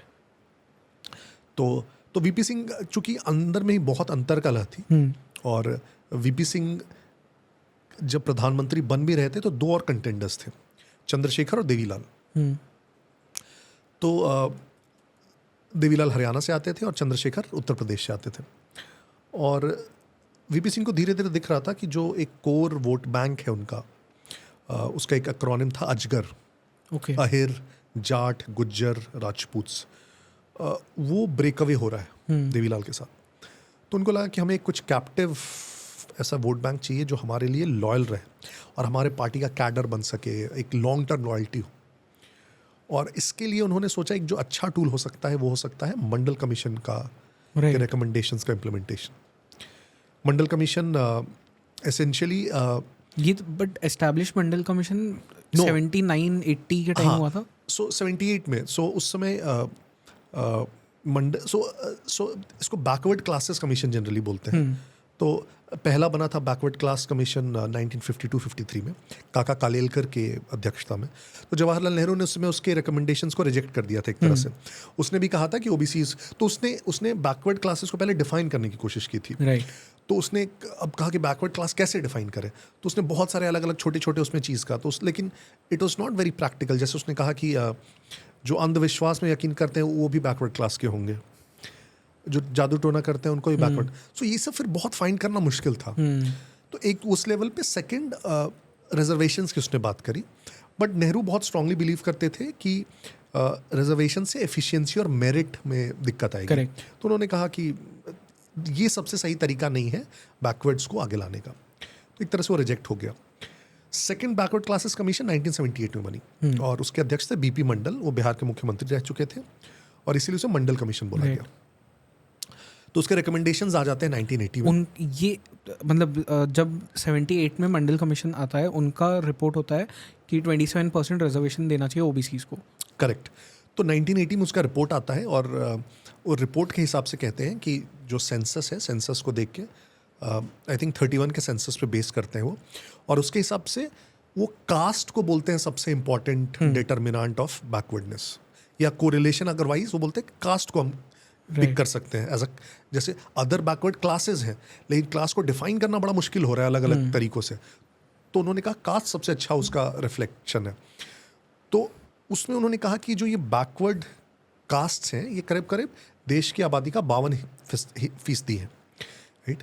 तो इन 52% के लिए उन्होंने कहा कि इन कास्ट को रिजर्वेशंस हम लोग को देना चाहिए गवर्नमेंट जॉब्स में। अब रिजर्वेशन कितना देना चाहिए, इसमें थोड़ा सा इसमें अलग लीगल कॉन्टेक्स्ट है, क्योंकि ऑलरेडी एससीज के लिए 15% रिजर्वेशन था और एसटीज के लिए 7.5%। तो सेंट्रली अब देखेंगे तो एक जो प्रिंसिपल कॉन्स्टिट्यूशनली है कि 50% रिजर्वेशन सक्सीड नहीं कर सकते हैं। तो उन्होंने कहा कि बाकी करके 27.5% होते हैं, 27% होते हैं, तो हम 49.5 पे पहुंचेंगे। तो 27% रिजर्वेशन ओबीसी को देना चाहिए। 80 में उन्होंने रिपोर्ट दिया लेकिन सरकार हट गई जनता पार्टी की। इंदिरा गांधी वापस सरकार में आ गई।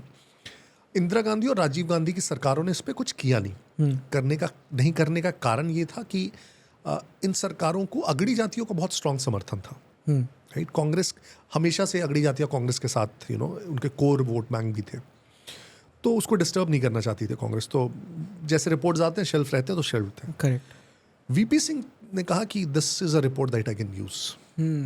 सो ही न्यू कि यहाँ पे अगर इस रिपोर्ट को यूज कर लिया वोट बैंक जानता तो हर कोई था, but it was a very contentious issue. तो उसे लागू करने के लिए मतलब जनरली आप एज अ नेता डिस्टर्ब नहीं करना चाहते हैं बहुत सारी चीज़ों को, स्टेटस को। पर इसको पुशबैक भी मिला था, राइट? बिल्कुल मिला था। तो बहुत कंटेंशियस इशू था और वीपी सिंह ने फिर इसको पार्लियामेंट में एक दिन घोषणा की कि मैं मंडल कमीशन के रिकमेंडेशंस को लागू कर रहा हूँ। इज दिस द पॉइंट जहाँ पे वो कुछ न्यूज़ आई थी कि मतलब कुछ स्टूडेंट्स ने खुद को जिंदा जला दिया था? उसके बाद बिल्कुल। तो ये जैसी होता है तो देश में एक प्रकार से बहुत मैसिव प्रोटेस्ट होते हैं। जितनी भी अगड़ी जातियाँ होती हैं उनके तरफ से मैसिव प्रोटेस्ट होते हैं, पूरे हिंदी हार्टलैंड में होते हैं ज़्यादातर। उसके रिएक्शन में जो बैकवर्ड कास्ट के स्टूडेंट्स थे उनसे बहुत ज़्यादा प्रोटेस्ट होता है। और दिल्ली यूनिवर्सिटी में this person was there, Rajiv Goswami, वो अपने आप को आग लगा लेता है और बहुत फेमस होता है वो घटना। और उसके बाद देश में करीब 50-60 जगहों पे इस प्रकार के लोगों की आग लगाने की घटना होती है, अपने आप को आग लगाने की। मैसिव प्रोटेस्ट होते हैं अक्रॉस हिंदी हार्टलैंड। आप देखेंगे कई जगह गोलियां चलती हैं। जितने भी नेता होते हैं वो भी बट जाते हैं आपस में करीब। जो सोशलिस्ट नेता आप ज़्यादातर देखेंगे, लालू प्रसाद यादव देखेंगे, उस समय रामविलास पासवान, नीतीश कुमार, मुलायम सिंह यादव, ये सब मंडल के समर्थन में खड़े हो जाते हैं। और जितनी अगड़ी जातियों के नेता थे उसमें उनमें थोड़ा मतभेद था, कुछ समर्थन में भी आते हैं, कुछ खुल के। सो लेट्स से कांग्रेस समझ नहीं पाती है कि क्या करे, तो लेकिन उनके जो नेता थे जगन्नाथ मिश्र, बिहार के मुख्यमंत्री पहले रह चुके थे, वो खुलकर विरोध करते हैं। वो कहते हैं कि पहले हम धर्म के नाम पे बंट चुके हैं, अब ये लोग हमें जाति के नाम पे बांट रहे हैं। तो इस प्रकार से बहुत डिवीजन हो जाता है, क्योंकि बहुत बड़ा कंटेंशियस इशू था। बहुत लोगों के लिए जीने मरने का प्रश्न था। सरकारी नौकरियां बहुत लोगों के लिए बहुत इंपॉर्टेंट होती है। तो फाइनली बट हाँ, वो रिकमेंडेशन लागू होते हैं एंड एक प्रकार से वीपी सिंह मसीहा बनते हैं, जो पिछड़ों के मसीहा बन जाते हैं। और बीजेपी को लगता है कि एक प्रकार से डिवीजन क्रिएट हो रहा है हिंदूज के बीच में। और बीजेपी ने 1989 में आप देखेंगे कि उनका एक पालमपुर में जो एनुअल सेशन था वो होता है, और वहाँ पे बीजेपी ने डिसाइड किया था कि राम मंदिर हमारा प्रमुख मुद्दा रहेगा। इस वक्त बीजेपी को लीड कौन कर रहा है? अटल बिहारी वाजपेयी एंड लाल कृष्ण आडवाणी। एग्जैक्टली। तो हमारा राम मंदिर हमारा प्रमुख मुद्दा रहेगा, ये बीजेपी का डिक्लेरेशन रहता है पालमपुर सेशन में। और बीजेपी फिर कहती है कि तो एक तरह से आप देख सकते हैं दो फोर्सेस थे। एक था कि जो ओबीसी कास्ट को स्पेसिफिकली मंडल कमीशन के थ्रू अपीस करके अपने साथ लाने के प्रयास में था, और बीजेपी कह रही थी कि इससे हमारा हिंदू का जो कंसोलिडेशन है वो बटेगा, तो राम मंदिर आंदोलन को हमें अब तेज करना चाहिए। तो आडवाणी फिर घोषणा करते हैं कि मैं रथ यात्रा पे निकलूंगा सोमनाथ से और अयोध्या तक रथ यात्रा के माध्यम से जाऊंगा, और फिर वहाँ पे हम लोग कार सेवा करेंगे। शुरुआत में लगता है वीपी सिंह को कि बहुत ज़्यादा कोई ऐसे मोमेंटम नहीं पकड़ पाएगा ये, और ठीक है करने देते हैं, क्या फ़र्क पड़ता है। बट जैसे जैसे धीरे धीरे आप देखेंगे वो रथ यात्रा जब शुरू हुई सोमनाथ से, और सोमनाथ से शुरू करने का बहुत उसका लॉजिकल रीज़न था कि सोमनाथ पर भी आक्रांताओं ने अटैक किया था और मंदिर को डिस्ट्रॉय किया था, और उसको हम लोगों ने रेस्टोर किया। राइट। जब हम आज़ाद सरदार पटेल की वजह से रिस्टोर हुआ था। रेस्टोर हुआ, तो अब अयोध्या वो जगह है जिसे हमें रेस्टोर करना है। तो सोमनाथ से रथ यात्रा शुरू होती है, महाराष्ट्र वगैरह सब हो गुजरती है। महाराष्ट्र में बाल ठाकरे साथ में आते हैं, राइट। और धीरे धीरे आप देखेंगे कि उसका मोमेंटम इतना स्ट्रांग हो जाता है कि नेचुरली लोग मतलब पागलों की तरह उस रथ यात्रा के आगे पीछे दिन भर में 5-5 सभाएं होती है रथ रोक रोक के। एंड इसे ऑर्गेनाइज कर रहे थे नरेंद्र मोदी जी। नरेंद्र मोदी भी उसमें थे, प्रमोद महाजन उस समय एक बड़े नेता थे। इनफैक्ट शुरू में इस रथ यात्रा को पद यात्रा के तौर पर इनिशियलाइज किया गया, लेकिन प्रमोद महाजन ने कहा कि पद यात्रा में बहुत ज़्यादा डिस्टेंस कवर नहीं कर पाएंगे, बहुत समय लगेगा। तो फिर एक टोयोटा की मिनी बस को कन्वर्ट किया गया रथ में, और रथ यात्रा का रूप दिया गया उसको। करेक्ट।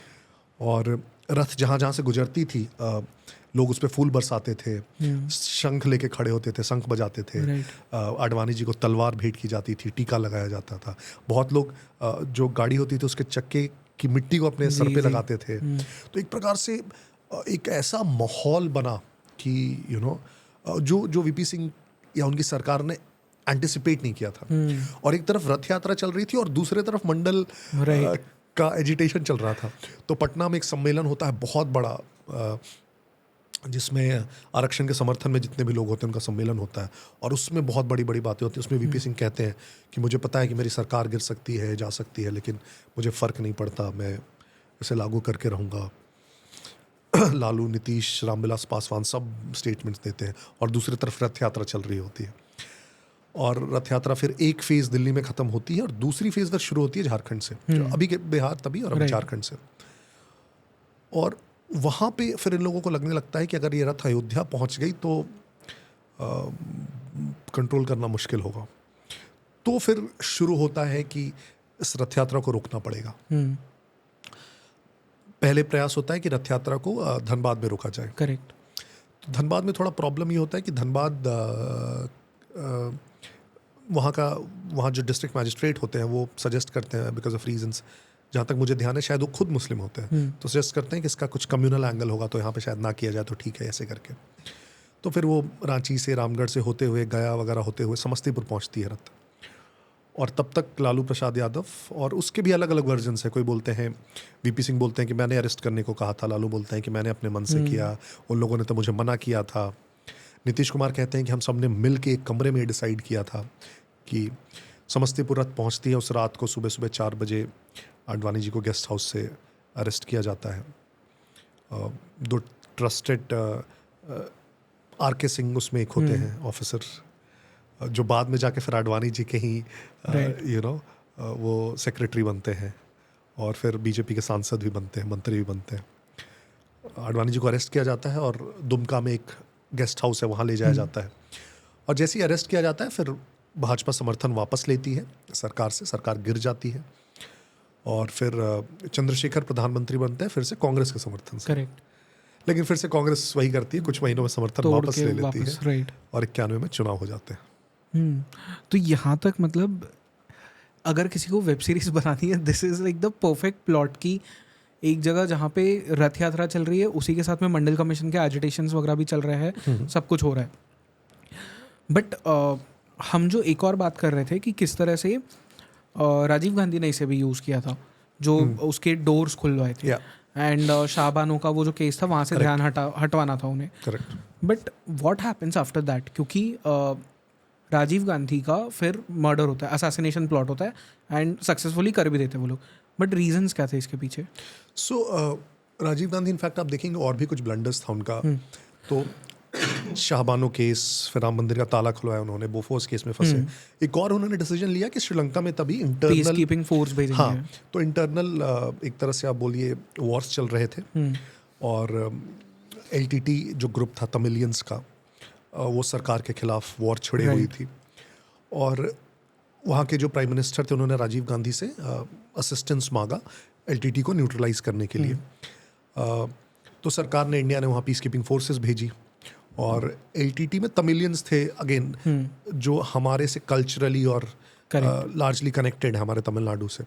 डू यू थिंक इसके लिए वो एक ब्लंडर था कि तमिलियंस के अगेंस्ट एक तरह से वो मूवमेंट देखा जाने लगा, जो पीसकीपिंग फोर्स थी? दोनों तरीके से। एक तो ऐसे भी दूसरे कंट्री में आप भेज रहे हैं अपने फोर्सेस, बट वो तो चलो उन्होंने हेल्प मांगी थी तो उसलिए हमने पीस कीपिंग फोर्स भेजी थी। आप सी पीस कीपिंग फोर्सेस, अब the nomenclature is peace keeping forces, but narration में जो बन के आता है वो सिंपली यही है कि उसके अगेंस्ट आप भेज रहे हैं। करेक्ट, हाँ। आप एक साइड पे तो हो ही वॉर में, चाहे इस साइड हो चाहे उस साइड वॉर हो। That is one. And second major, I think it became even more grave क्योंकि वो एलटीटी के अगेंस्ट था। कोई दो ऐसे एकदम डिस्कनेक्टेड पार्टीज होते तो शायद फर्क भी नहीं पड़ता, लेकिन वैसे तमिलियंस जिसका एक बहुत बड़ा तबका फिर हमारे यहाँ देश में रह रहा है, राइट, और एलटीटी को क्लियरली हमारे यहाँ से हेल्प मिल रही थी क्योंकि तमिलियंस थे दोनों तरफ। करेक्ट। तो इट्स जस्ट अक्रॉस द सी, उधर भी तमिलियंस थे, इधर भी तमिलियंस थे।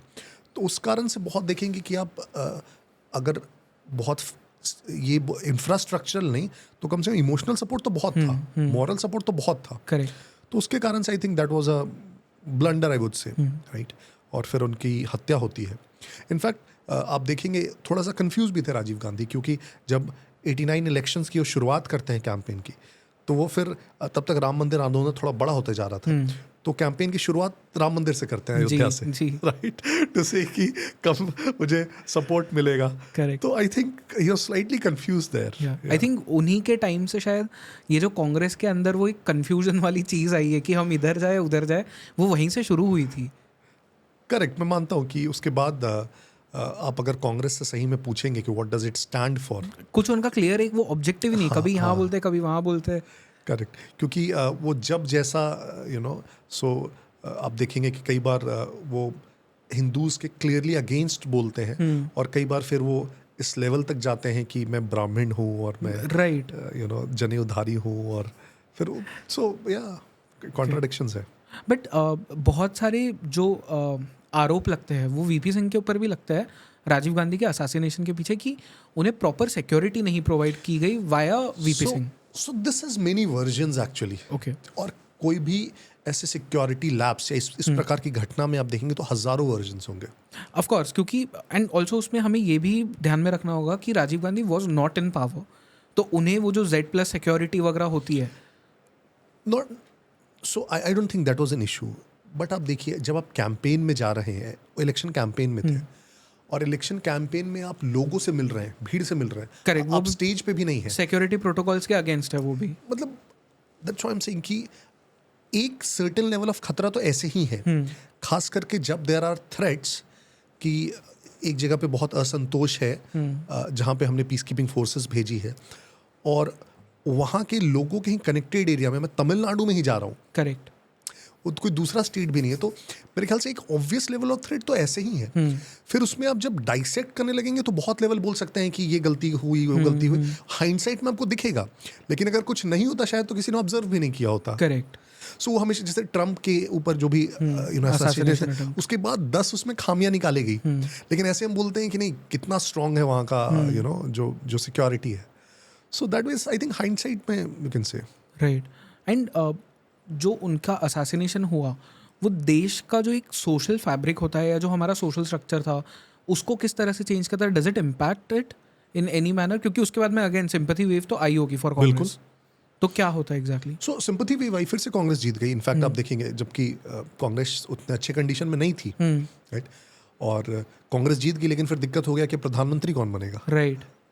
तो फिर क्योंकि गांधी परिवार से कोई भी, Sonia Gandhi was almost virtually non existent, तो हुआ कि और उनके कोई बेटा बेटी कोई भी वाज नॉट देयर, तो हुआ कि प्रधानमंत्री कौन बनेगा, तो पीवी नरसिम्हा राव फिर प्रधानमंत्री बने as a very surprise choice to be honest. And ठीक है, फिर 5 साल सरकार चलती है, फिर कांग्रेस की हालत खराब हो जाती है, फिर 2 बार 3 गवर्नमेंट्स इनफैक्ट छोटे छोटे। ये जो फर्स्ट उनका पीवी नरसिम्हा राव का जो एक टेन्योर था उसी में इकोनॉमी ओपन अप होती है। हाँ, सो क्या होता है कि 1990 तक थोड़ी हमारी इकोनॉमिक हालत भी बहुत ख़राब हो चुकी होती है in terms of foreign reserves, right. So बहुत हम इम्पोर्ट डिपेंडेंट नेशन रहे हैं, राइट। अब तो डिपेंडेंसी काफ़ी कम हो गई है, बहुत ज़्यादा इम्पोर्ट डिपेंडेंट नेशन थे, तो जो फॉरेन रिजर्व्स होते हैं वो जनरली यूज्ड होते हैं इम्पोर्ट्स के लिए पे करने के लिए, राइट। तो हमारे पास फॉरेन रिजर्व्स मुश्किल से, इफ़ आई एम करेक्ट, 13 दिन या 15 दिन का फॉरेन रिजर्व्स हमारे पास बचा हुआ था टू पे फॉर।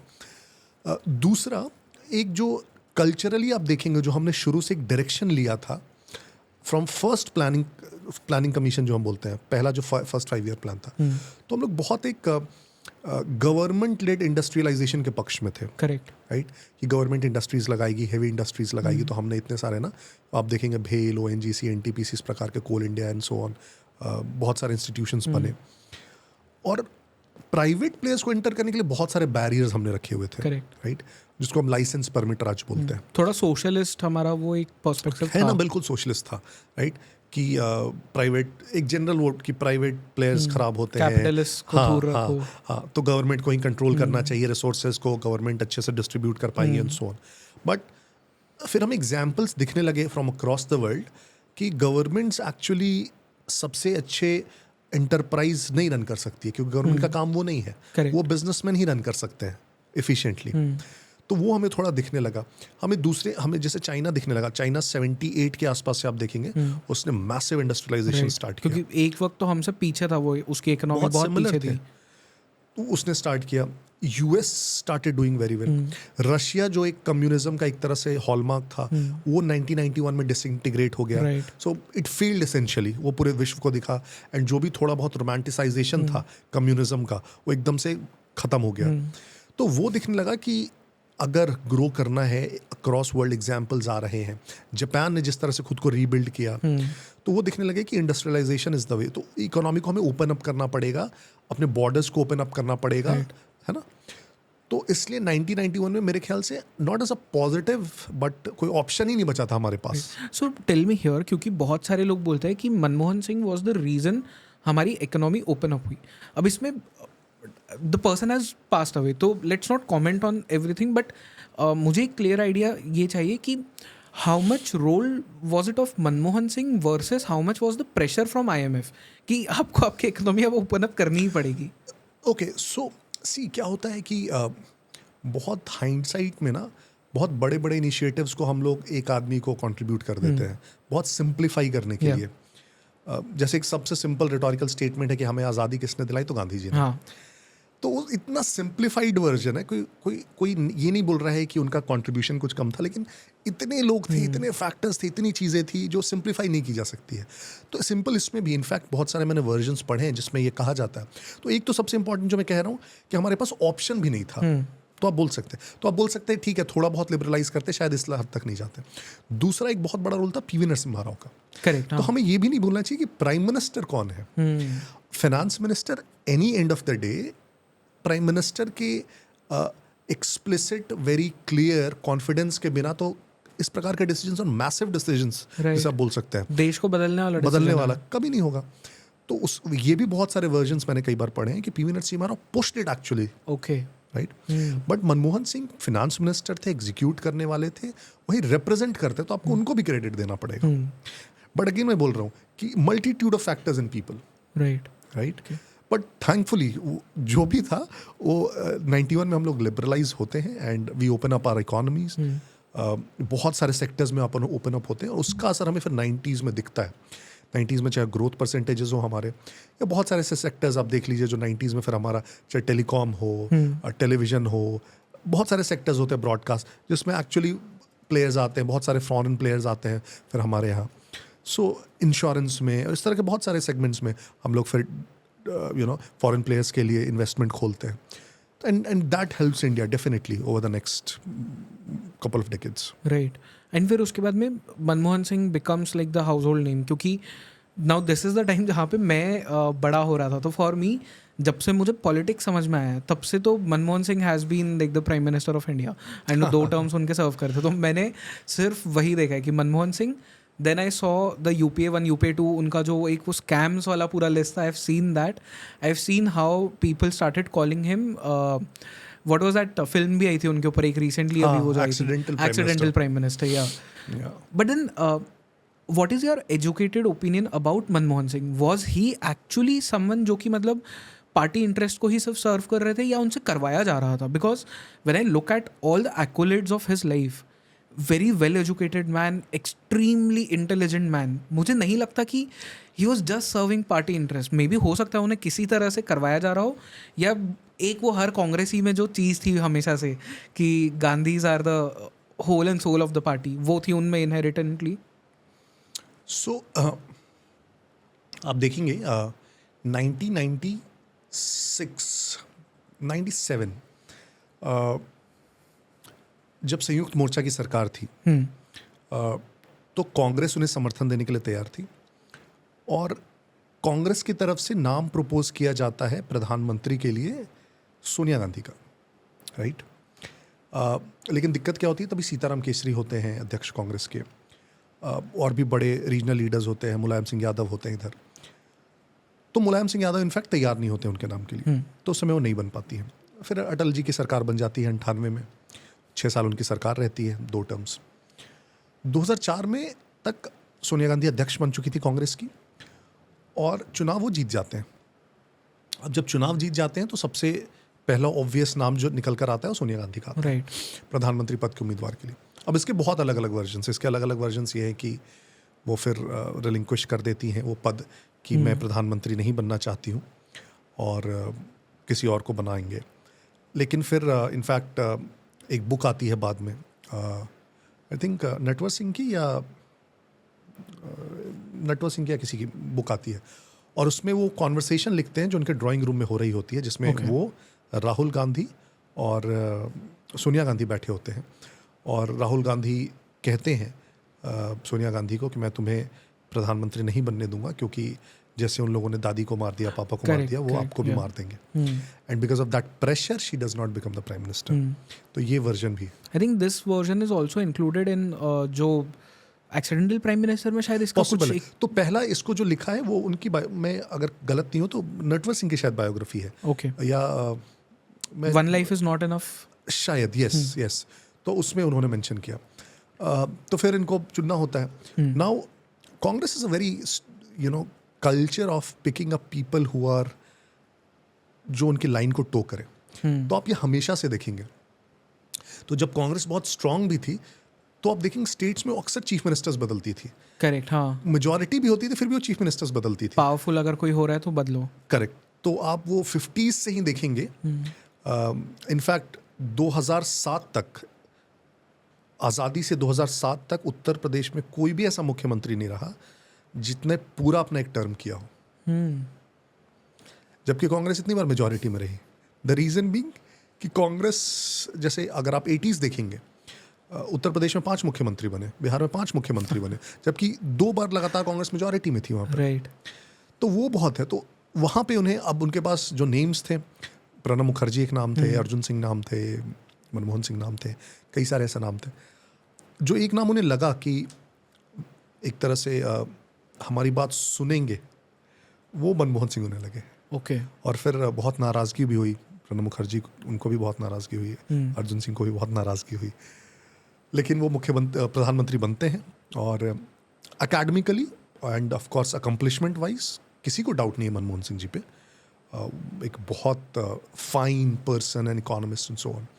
जो क्रिटिसिज्म आता है उनका वो ये आता है कि एक तो उन्होंने, बिकॉज जब आप प्रधानमंत्री बनते हैं तो आप कोई ब्यूरोक्रेट नहीं है, right, you are a leader, तो as a leader you will have to lead. लेकिन आप देखेंगे कि उस सरकार में क्या हुआ कि एक एक्स्ट्रा बॉडी बना दी गई, नेशनल एडवाइजरी काउंसिल, जो पहले कभी कुछ ऐसा हुआ नहीं था, और उसकी चेयरपर्सन बनी सोनिया गांधी, और सारे सरकार के मेजर डिसीजंस वो लेती थी, जो नेशनल एडवाइजरी काउंसिल थी। तो ये बेसिकली था कि सरकार के सारे डिसीजंस कैबिनेट में होते हैं, और कैबिनेट के ऊपर नेशनल एडवाइजरी काउंसिल बनाना तो एक मजाक की तरह हो गया कि यार फिर प्रधानमंत्री क्यों है अगर नेशनल एडवाइजरी काउंसिल का चेयरपर्सन को ही डिसीजन लेना है सारा। तो वो एक बहुत क्रिटिसिज्म आया, पहला। दूसरा क्रिटिसिज्म ये आया कि उनकी पर्सनल इंटेग्रिटी पे कभी किसी ने नहीं कहा कि ऑनेस्टी पे, इंटेग्रिटी पे, लेकिन कई सारे बहुत क्रेडिटेबल सोर्सेज पे आप देखेंगे कि जितने स्कैम्स हुए, खास करके कोल स्कैम और 2G स्कैम, कहा जाता है कि he was very well aware of the coal scam, right, and he did not stop it. तो भले ही वो पर्सनली इन्वॉल्व नहीं हो, लेकिन as a leader and as the head of the government which is leading, I think ये समझ में भी आता है अगर किसी ने वो किताब भी पढ़ी हो संजय बारू के बारे में, जो लिखी है, it comes across as if, मतलब वो बताना चाहते बट वो खुल के बोल नहीं रहे, एंड ही क्लियरली मेंशंस कि अ lot of the things the PM new, but उन्होंने शांत रहना प्रेफर किया, और फिल्म में भी उसे एक आर्टिस्टिक वे में बताया है।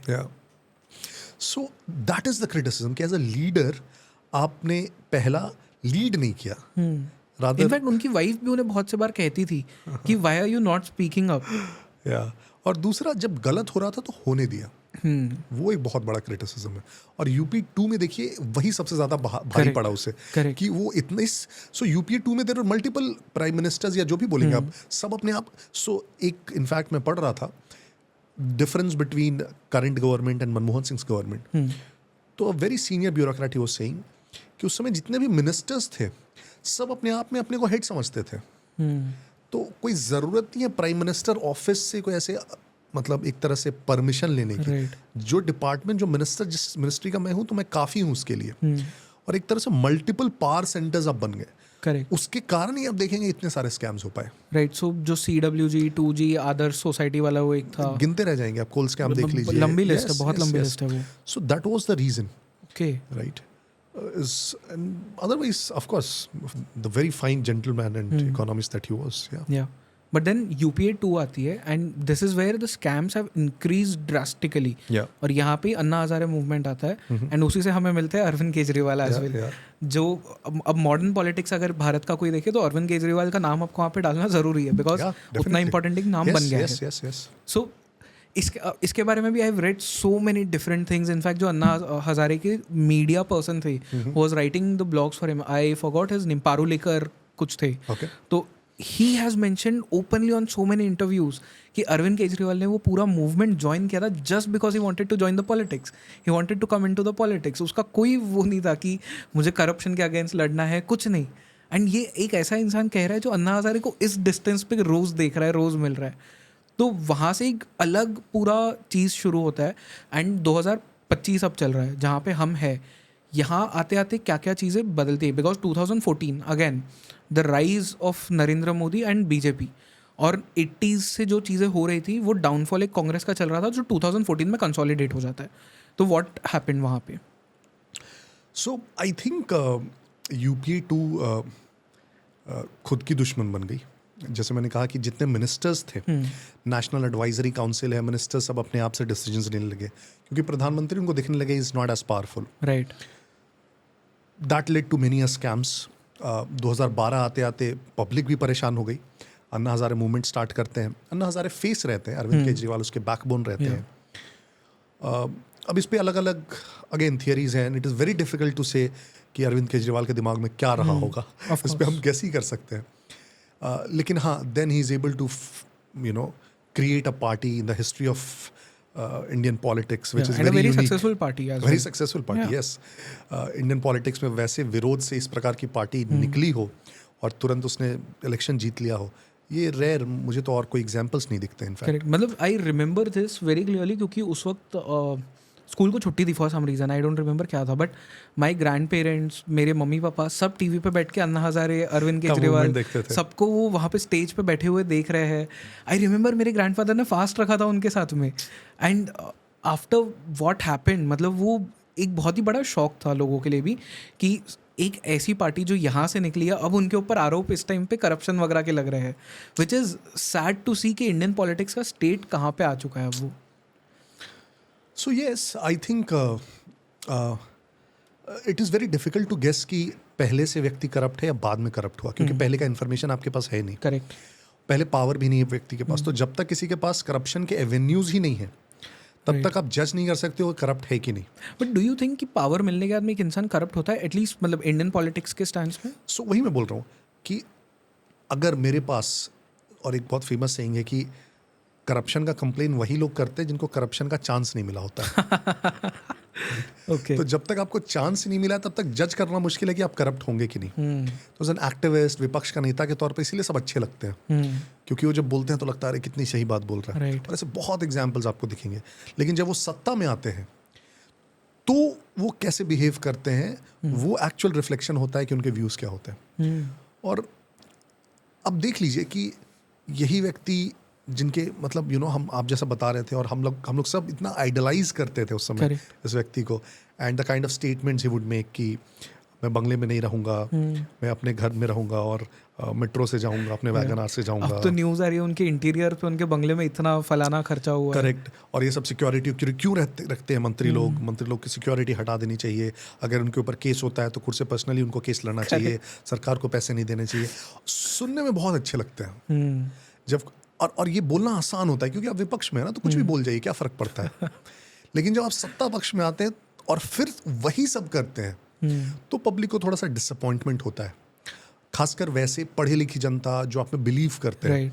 और उस प्रकार का एक व्यक्ति जब आता है ना, तो एक बैकग्राउंड है, जैसे he was an IITian, IRS services, उसके बाद ये व्यक्ति आया, सो पूरा पढ़ा लिखा एक ऐसा व्यक्ति आया है, सो दे होप नाउ. जब वो ऐसा कुछ दिखता है और वो होप टूटता है ना, तो फिर उनका विश्वास उठता है पॉलिटिक्स से. फिर लगता है यार अब दोबारा तो कोई कुछ भी बोलेगा, विश्वास नहीं करने वाले हम. So also what they are doing is closing the doors for any other people to promise that kind of things. Right. और let's talk about the modern BJP as well, क्योंकि जो एक पुराना बीजेपी था जहाँ पे उसे अटल बिहारी वाजपेयी एंड लाल कृष्ण आडवाणी जी ने बिल्ड किया, उस लेगेसी को फिर फॉरवर्ड किया नरेंद्र मोदी जी ने और अमित शाह जी ने. इनके बारे में मुझे पता है because 2014 again I think 10th 11th 12th वगैरह में मैं था शायद, एंड आई रिमेंबर व्हाट्सएप पे मतलब मैसेजेस आते थे, वो अब की बार मोदी सरकार, हर घर मोदी. वो हर घर मोदी तो फिर भी नया है, उस टाइम पे अब की बार मोदी सरकार था. ये सोशल मीडिया का भी इस्तेमाल करना, प्रशांत किशोर का उसमें नाम आता है, ये सब कैसे प्लान किया गया कि व्हाट्सएप को फॉरवर्ड मतलब यूज़ करना है, ये कैसे प्लान किया गया? क्योंकि it was very new phenomena. I don't think Congress ने भी उतना उसे यूज़ किया था पहले कभी. So yes, what happened is, आप देखेंगे 2009-10 के आते 2009 के इलेक्शंस में आडवाणी जी फेस थे बीजेपी के, राइट. वाजपेयी जी की तबीयत तब तक ख़राब हो चुकी थी, वो जनरल पब्लिक लाइफ से रिट्रीट कर चुके थे. आडवाणी जी 2009 में फेस थे, लेकिन बीजेपी की बहुत बुरी हार हो जाती है. करेक्ट. UPA 2 वापस आ जाती है, तो बीजेपी एक प्रकार से एक ट्रांजिशन फेज में पहुंच जाती है, कर रही है, क्योंकि जो पूरी लीडरशिप थी पुरानी, और उसमें लार्जली अटल जी, आडवाणी जी, मुरली मनोहर जोशी, ये सब दिखते थे, प्रमोद महाजन और इस प्रकार के जितने थे वो सब. प्रमोद महाजन की डेथ हो चुकी थी, मर्डर हो गया था. सब एक प्रकार से, तो एक प्रकार से we were anyway looking to कि अब BJP will have to rebuild itself. और तब तक आप देखते हैं कि गुजरात से नाम बार बार आने लगता है, और एक प्रकार से एक फेस है जो नेशनली थोड़ा प्रोमिनेंस में आने लगता है, और राइट रीजंस के लिए कि the kind of development Gujarat is seeing, growth Gujarat is seeing, investor summits वहाँ के नेशनल न्यूज़ बनाने लगते हैं, कुछ इनिशिएटिव्स वहाँ के नेशनल न्यूज़ बनाने लगते हैं. तो धीरे धीरे वो पॉपुलैरिटी जो है वो अक्रॉस नेशन दिखने लगती है. डू यू थिंक यहाँ पे बिकॉज अब हम बात कर रहे हैं नरेंद्र मोदी की स्पेसिफिकली, एंड उनका नाम किस तरह से आगे आ रहा था, उनका नाम एक और कंट्रोवर्सी से जुड़ता है गुजरात में, विच वाज 2002 में जो राइट्स हुए, गोधरा वाला जो कांड हुआ उसके पीछे. मैंने ये थ्योरी सुनी है कि Sonia Gandhi had realised back then कि this person might become a threat to Congress, जिसके लिए इतना ज़्यादा एक पीआर कैंपेन रन किया गया to blame him for what happened in 2002। ये सच है किसी भी तरह से? अगेन मतलब डिफिकल्ट टू कंजेक्चर कि इतना स्ट्रांगली और क्लियरली उनको पता था या नहीं पता था, या इतना स्ट्रांग उनका इंट्यूशन था, तो मैं बोलूँगा यार पॉलिटिकल Yeah. सेंस भी बहुत हाई थी। Yeah.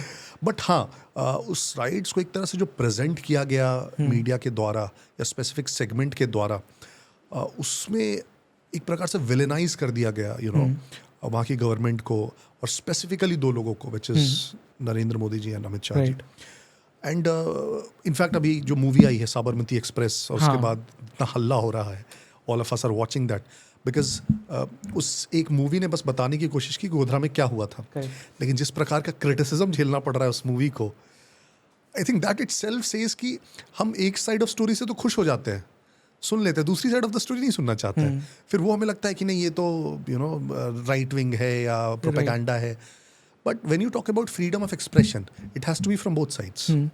I mean, if you can show that BBC वाला documentary, Correct. why cannot you show a film like this? Exactly. और उसमें अगर फैक्चुअली कुछ गलत हो या बहुत ही ब्लेटेंट कुछ रॉन्ग रिप्रेजेंटेशन हो, उस पर आप बात कीजिए। लेकिन आप सिर्फ पूरी मूवी को इसलिए रिजेक्ट कर दीजिए क्योंकि वो गोधरा को हाईलाइट कर रही है कि एक्चुअली क्या हुआ था वहाँ पे, उसकी हम लोग बात ही नहीं करते हैं पूरे गुजरात राइट्स में, राइट?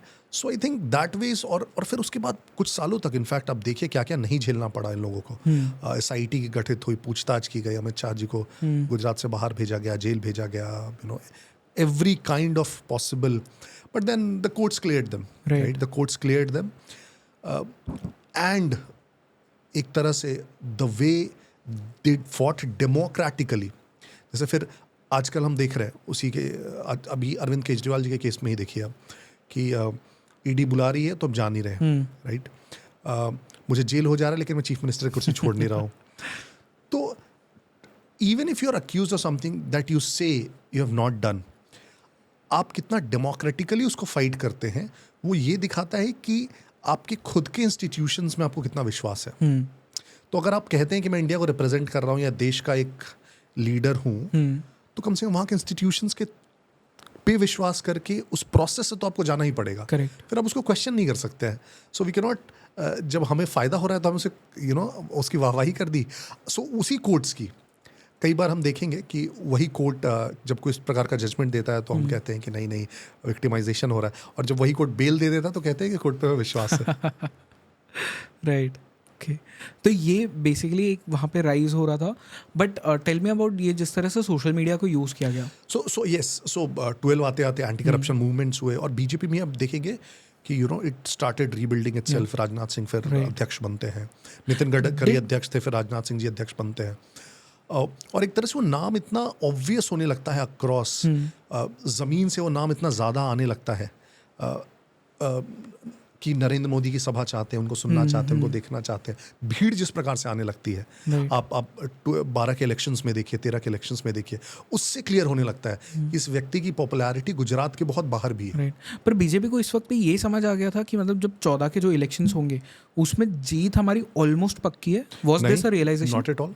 अच्छा, नहीं, not at all, because again see बहुत सारे फैक्टर्स होते हैं।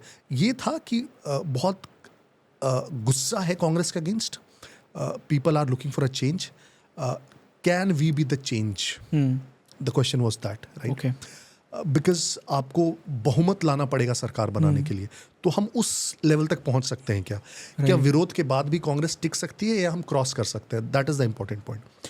तो उसके लिए ऑर्गेनाइजेशन के तौर पे भी और चेहरे के तौर पे भी क्या हम इतने स्ट्रांग हो सकते हैं कि लोगों को लगे कि नहीं, ये बहुत बेहतर ऑप्शन है। So was Narendra Modi right person at right time? क्योंकि कांग्रेस के अगेंस्ट जो लोगों का गुस्सा था वो यही था कि देश में डेवलपमेंट नहीं हो रहा है, करप्शन बहुत ज़्यादा है, एंड एग्जैक्ट उसका ऑपोजिट नरेंद्र मोदी गुजरात में कर चुके थे, वेरी डेवलपमेंट बहुत हाई था, and very at the very right time, because एक गुस्सा आ रहा था और दूसरी तरफ जैसा मैंने कहा पॉपुलैरिटी बहुत दिख रही थी, क्योंकि काम दिख रहा था। हाँ, मैं इनफैक्ट 2013 में मैं दिल्ली में ही था और एक सभा थी यहाँ पे, दिल्ली में सभा थी एक, मुझे मैदान याद नहीं है कौन सा मैदान था, और मैं नौकरी कर रहा था दिल्ली में, और शायद दिल्ली इलेक्शंस थे या I don't remember very clearly, और उसमें जो भीड़ हुई थी, राइट, टू सी हिम, तो it was a clear indication कि he is grown out of Gujarat now, he Yeah. Is a national leader now.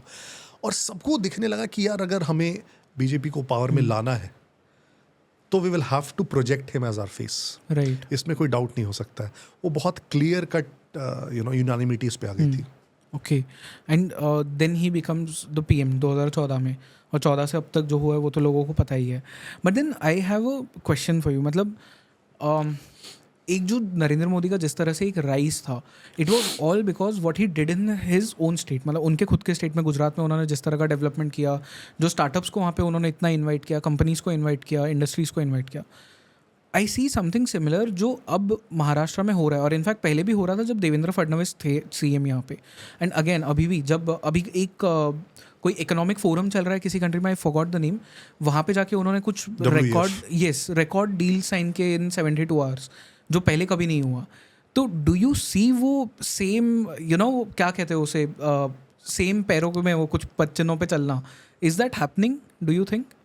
So there are a couple of very good chief ministers across the country who are doing wonderful job. Devendra Fadnavis बिल्कुल in fact एक सबसे अच्छी चीज़ है कि जो grace उन्होंने दिखाया पिछली बार जब सरकार बन रही थी और उन्हें उप मुख्यमंत्री बनने को बोला गया. राइट. एक उप मुख्यमंत्री का पद एक्सेप्ट करना जब आप ऑलरेडी मुख्यमंत्री रह चुके हैं और जो मुख्यमंत्री बन रहे हैं वो आपकी मुख्यमंत्री के काल में ही वॉज अ मंत्री और या विधायक, उसको एक्सेप्ट करना बिकॉज ऑर्गेनाइजेशन आपको बोल रही है कि अभी आपको करना है. वो grace was I think his biggest decision. Right. The best, I consider his best decision. उनके पास ऑप्शन थे, वो सिंपली बोल सकते हैं ना कि मैं नहीं बनूंगा, it's such a hurt to my self respect, but he accepted it with such grace. और पूरी जब तक सरकार चली आप देखेंगे इतनी gracefully he remained the deputy chief minister. Right. और जब चुनाव लड़ा इस बार उन्होंने, जिस तरीके से चुनाव लड़ा, जिस तरीके से भाजपा अकेले अपने दम पर ऑलमोस्ट बहुमत के मार्क के आसपास आ गई, एंड उसके बाद वो चीफ मिनिस्टर जब बन के वापस आते हैं तो पब्लिक भी जब चीफ मिनिस्टर बन के वापस आते हैं उससे पहले ही इनफैक्ट पब्लिक और बीजेपी के आप कार्यकर्ता देखेंगे इतने ज़्यादा इस पे एडमेंट थे कि इस बार तो इसी व्यक्ति को बनना चाहिए, इसने भाजपा को इस स्तर पे पहुंचाया है यहाँ पे, और ये इतने दिनों से डिप्टी चीफ मिनिस्टर बना हुआ है सबसे बड़ी पार्टी होते हुए भी. I think that was grace, and then he came back, amazing comeback. Right. He's been a very good chief minister.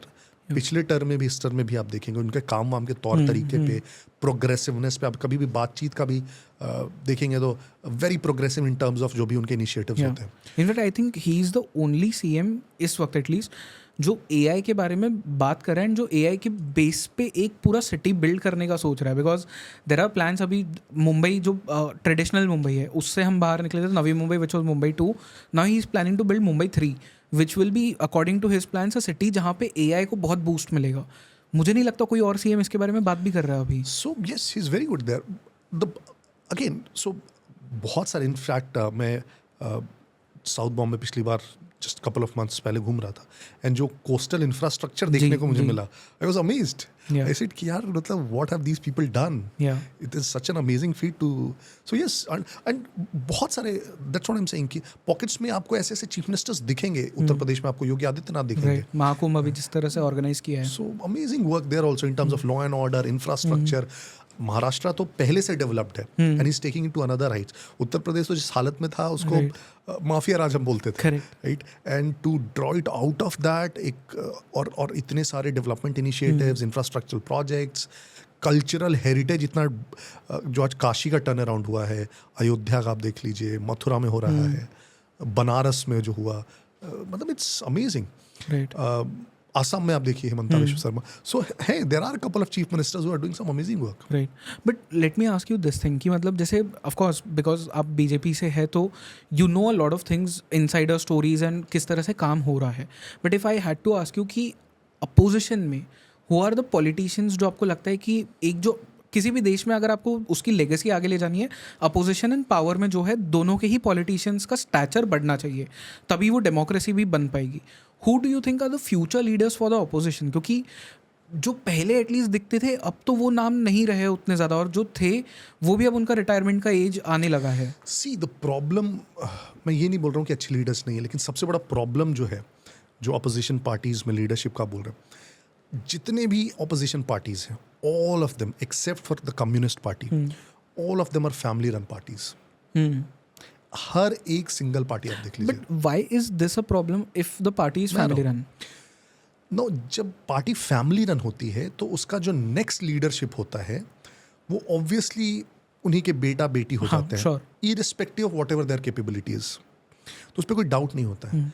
लेकिन किसी ऑर्गेनाइजेशन को सरवाइव करने के लिए जो लीडरशिप ट्रांजिशन हो वो बेस्ट पर्सन को होना चाहिए, ना कि सिर्फ ऑफस्प्रिंग को उसी व्यक्ति का. तो जितने इंडियन रन कंपनीज भी आप देखेंगे वो क्यों प्रोफेशनलाइज होते हैं? प्रोमोटर्स क्यों नहीं अपने बच्चों को ही उसका सीईओ बना देते हैं? प्रोफेशनलाइज करते हैं ना, क्योंकि वो चाहते हैं कि हमारा ऑर्गेनाइजेशन परपेचुअली चलता रहे. तो भले बोर्ड में 2 मेंबर्स हो जाएंगे उसके फैमिली के, राइट, नॉन एग्जीक्यूटिव रोल्स में रहेंगे, लेकिन आप देखेंगे जो सीईओ है, एमडी है, जो एग्जीक्यूटिव रोल्स है वो प्रोफेशनल हो जाएंगे. करेक्ट. तो ये बहुत सिंपल फंड है किसी ऑर्गेनाइजेशन के सर्वाइव करने के लिए, उसके ग्रोथ के लिए. पार्टीज में भी यही है. अगर पार्टी के पास ऑप्शन ही नहीं होगा कि 5 ऑप्शन है, इसमें से जो बेस्ट है वो चुना जाएगा, तब वो कैसे बेहतर स्थिति में जा सकता है? मतलब मेरिट है ही नहीं वहाँ पे, मेरिट लिस्ट है ही नहीं. That's the point. सो एक तो है कि as a democracy, as voters, हम भी गलत हैं इस चीज़ के लिए, क्योंकि हम बेटे बेटियों को ही ज़्यादा पसंद करते हैं. हम भी उन्हीं को वोट देना ज़्यादा मज़ा आता है हमें. करेक्ट. राइट. लेकिन तो अब जितने भी एग्जाम्पल्स देखिए, कांग्रेस तो बहुत ऑब्वियस एग्जाम्पल है. आप उत्तर प्रदेश चले जाइए तो मुलायम सिंह यादव के बेटे अखिलेश यादव. मायावती इनफैक्ट कोई अपना बच्चा नहीं है तो उन्होंने भतीजे को, आकाश आनंद करके भतीजे, उनको आगे लेते हैं. अब बिहार में चले जाइए, राजद देख लीजिए. बट बिहार में तो आई थिंक रामविलास पासवान की, इसमें भी चिराग पासवान. एग्जैक्टली. सब मैं सारी पार्टियां बोल रहा हूँ. रामविलास पासवान देख लीजिए. अभी सिर्फ जदयू का पता नहीं क्या होने वाला है.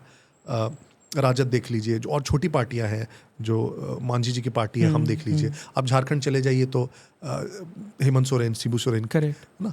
आप बंगाल चले जाइए तो ममता बनर्जी, अभिषेक बनर्जी. उड़ीसा चले जाइए तो बीजू पटनायक, और फिर आप आंध्रा चले जाइए, आप तेलंगाना चले जाइए, आप महाराष्ट्र में रहिए, तो आपको कोई पार्टी नहीं मिलेगी apart from BJP and communists. आप पता नहीं आगे क्या होता है, आई डोंट नो. जहां पे ऑफस्प्रिंग को आप नहीं पास कर रहे हैं, तो जब तक ये प्रॉब्लम होगी तो उसमें कुछ लोग अच्छे भी होंगे. मैं ये नहीं कह रहा हूँ कि समरली एकदम रिजेक्ट कर रहा हूँ. तो कुछ आप देखेंगे बहुत अच्छे से लेगेसी को आगे ले जाएंगे. वो तो फिर अगर वहाँ पे मेरिट लिस्ट पे भी आना होगा तो वो आ ही जाएंगे. करेक्ट. लेकिन बहुत सारे आप देखेंगे कि इतने इनकेपेबल होते हैं, लेकिन उन्हीं को पास किया जाता है. तो इस कारण से जब आप ये क्वेश्चन पूछते हैं कि किनको देखते हैं, तो if I had options to pick from, जैसे अगर मुझे दिखता कि कांग्रेस में अभी ऐसे 5 अगले जो लोग हैं वो अध्यक्ष पद के दावेदार हैं, तो मैं उनमें से बोलता कि आई लाइक दीज पीपल. लेकिन पार्टी भी नहीं बताती है और मुझे भी नहीं दिखता है. That means it is very difficult to pick, and that's a sad part. I would want कि मुझे दिखे कुछ ऐसे लोग और नाम लूँ मैं उनका बहुत अच्छे से. I would love to take names. So for example Shashi Tharoor बहुत अच्छे लगते हैं एज अ पॉलिटिशियन, मुझे बहुत इन्फॉर्म्ड. लेकिन मुझे पता है he will never grow. Right. I don't think उनका खुद का भी एम्बिशन है. एम्बिशन डेफिनेटली होगा, but he will never grow. I know that. क्या वो कांग्रेस अध्यक्ष बन सकते हैं? नहीं बनेंगे, मुझे पता है. राइट. तो वैसे बहुत सारे अच्छे लीडर्स आपको पॉकेट्स में दिखेंगे जो बहुत अच्छा काम करते हैं, नहीं बनेंगे क्योंकि फैमिली से नहीं आते हैं. राइट. बिकॉज बीजेपी में तो यंग लीडर्स की कमी नहीं है, बहुत सारे अच्छे. इनफैक्ट जो एक रिसेंट नाम आया था अन्नामलाई का, one of the finest politician जो इस वक्त इंडिया के पास है, and I am sure in future he will be doing wonders for the party and for the country as well. पर हाँ, वो जो आपने चीज़ कही कि कांग्रेस में वो 1-2 नाम शायद फिर भी हो, पर 5-6 नाम ऐसे कलेक्टिवली तो आपको नहीं दिखते. बहुत पावरफुल उन्हें होने नहीं दिया जाता ना, ये प्रॉब्लम है. जैसे अन्नामलाई का आपने नाम लिया, क्यों लिया आपने? क्योंकि अन्नामलाई तमिलनाडु को लीड कर रहे हैं. राइट.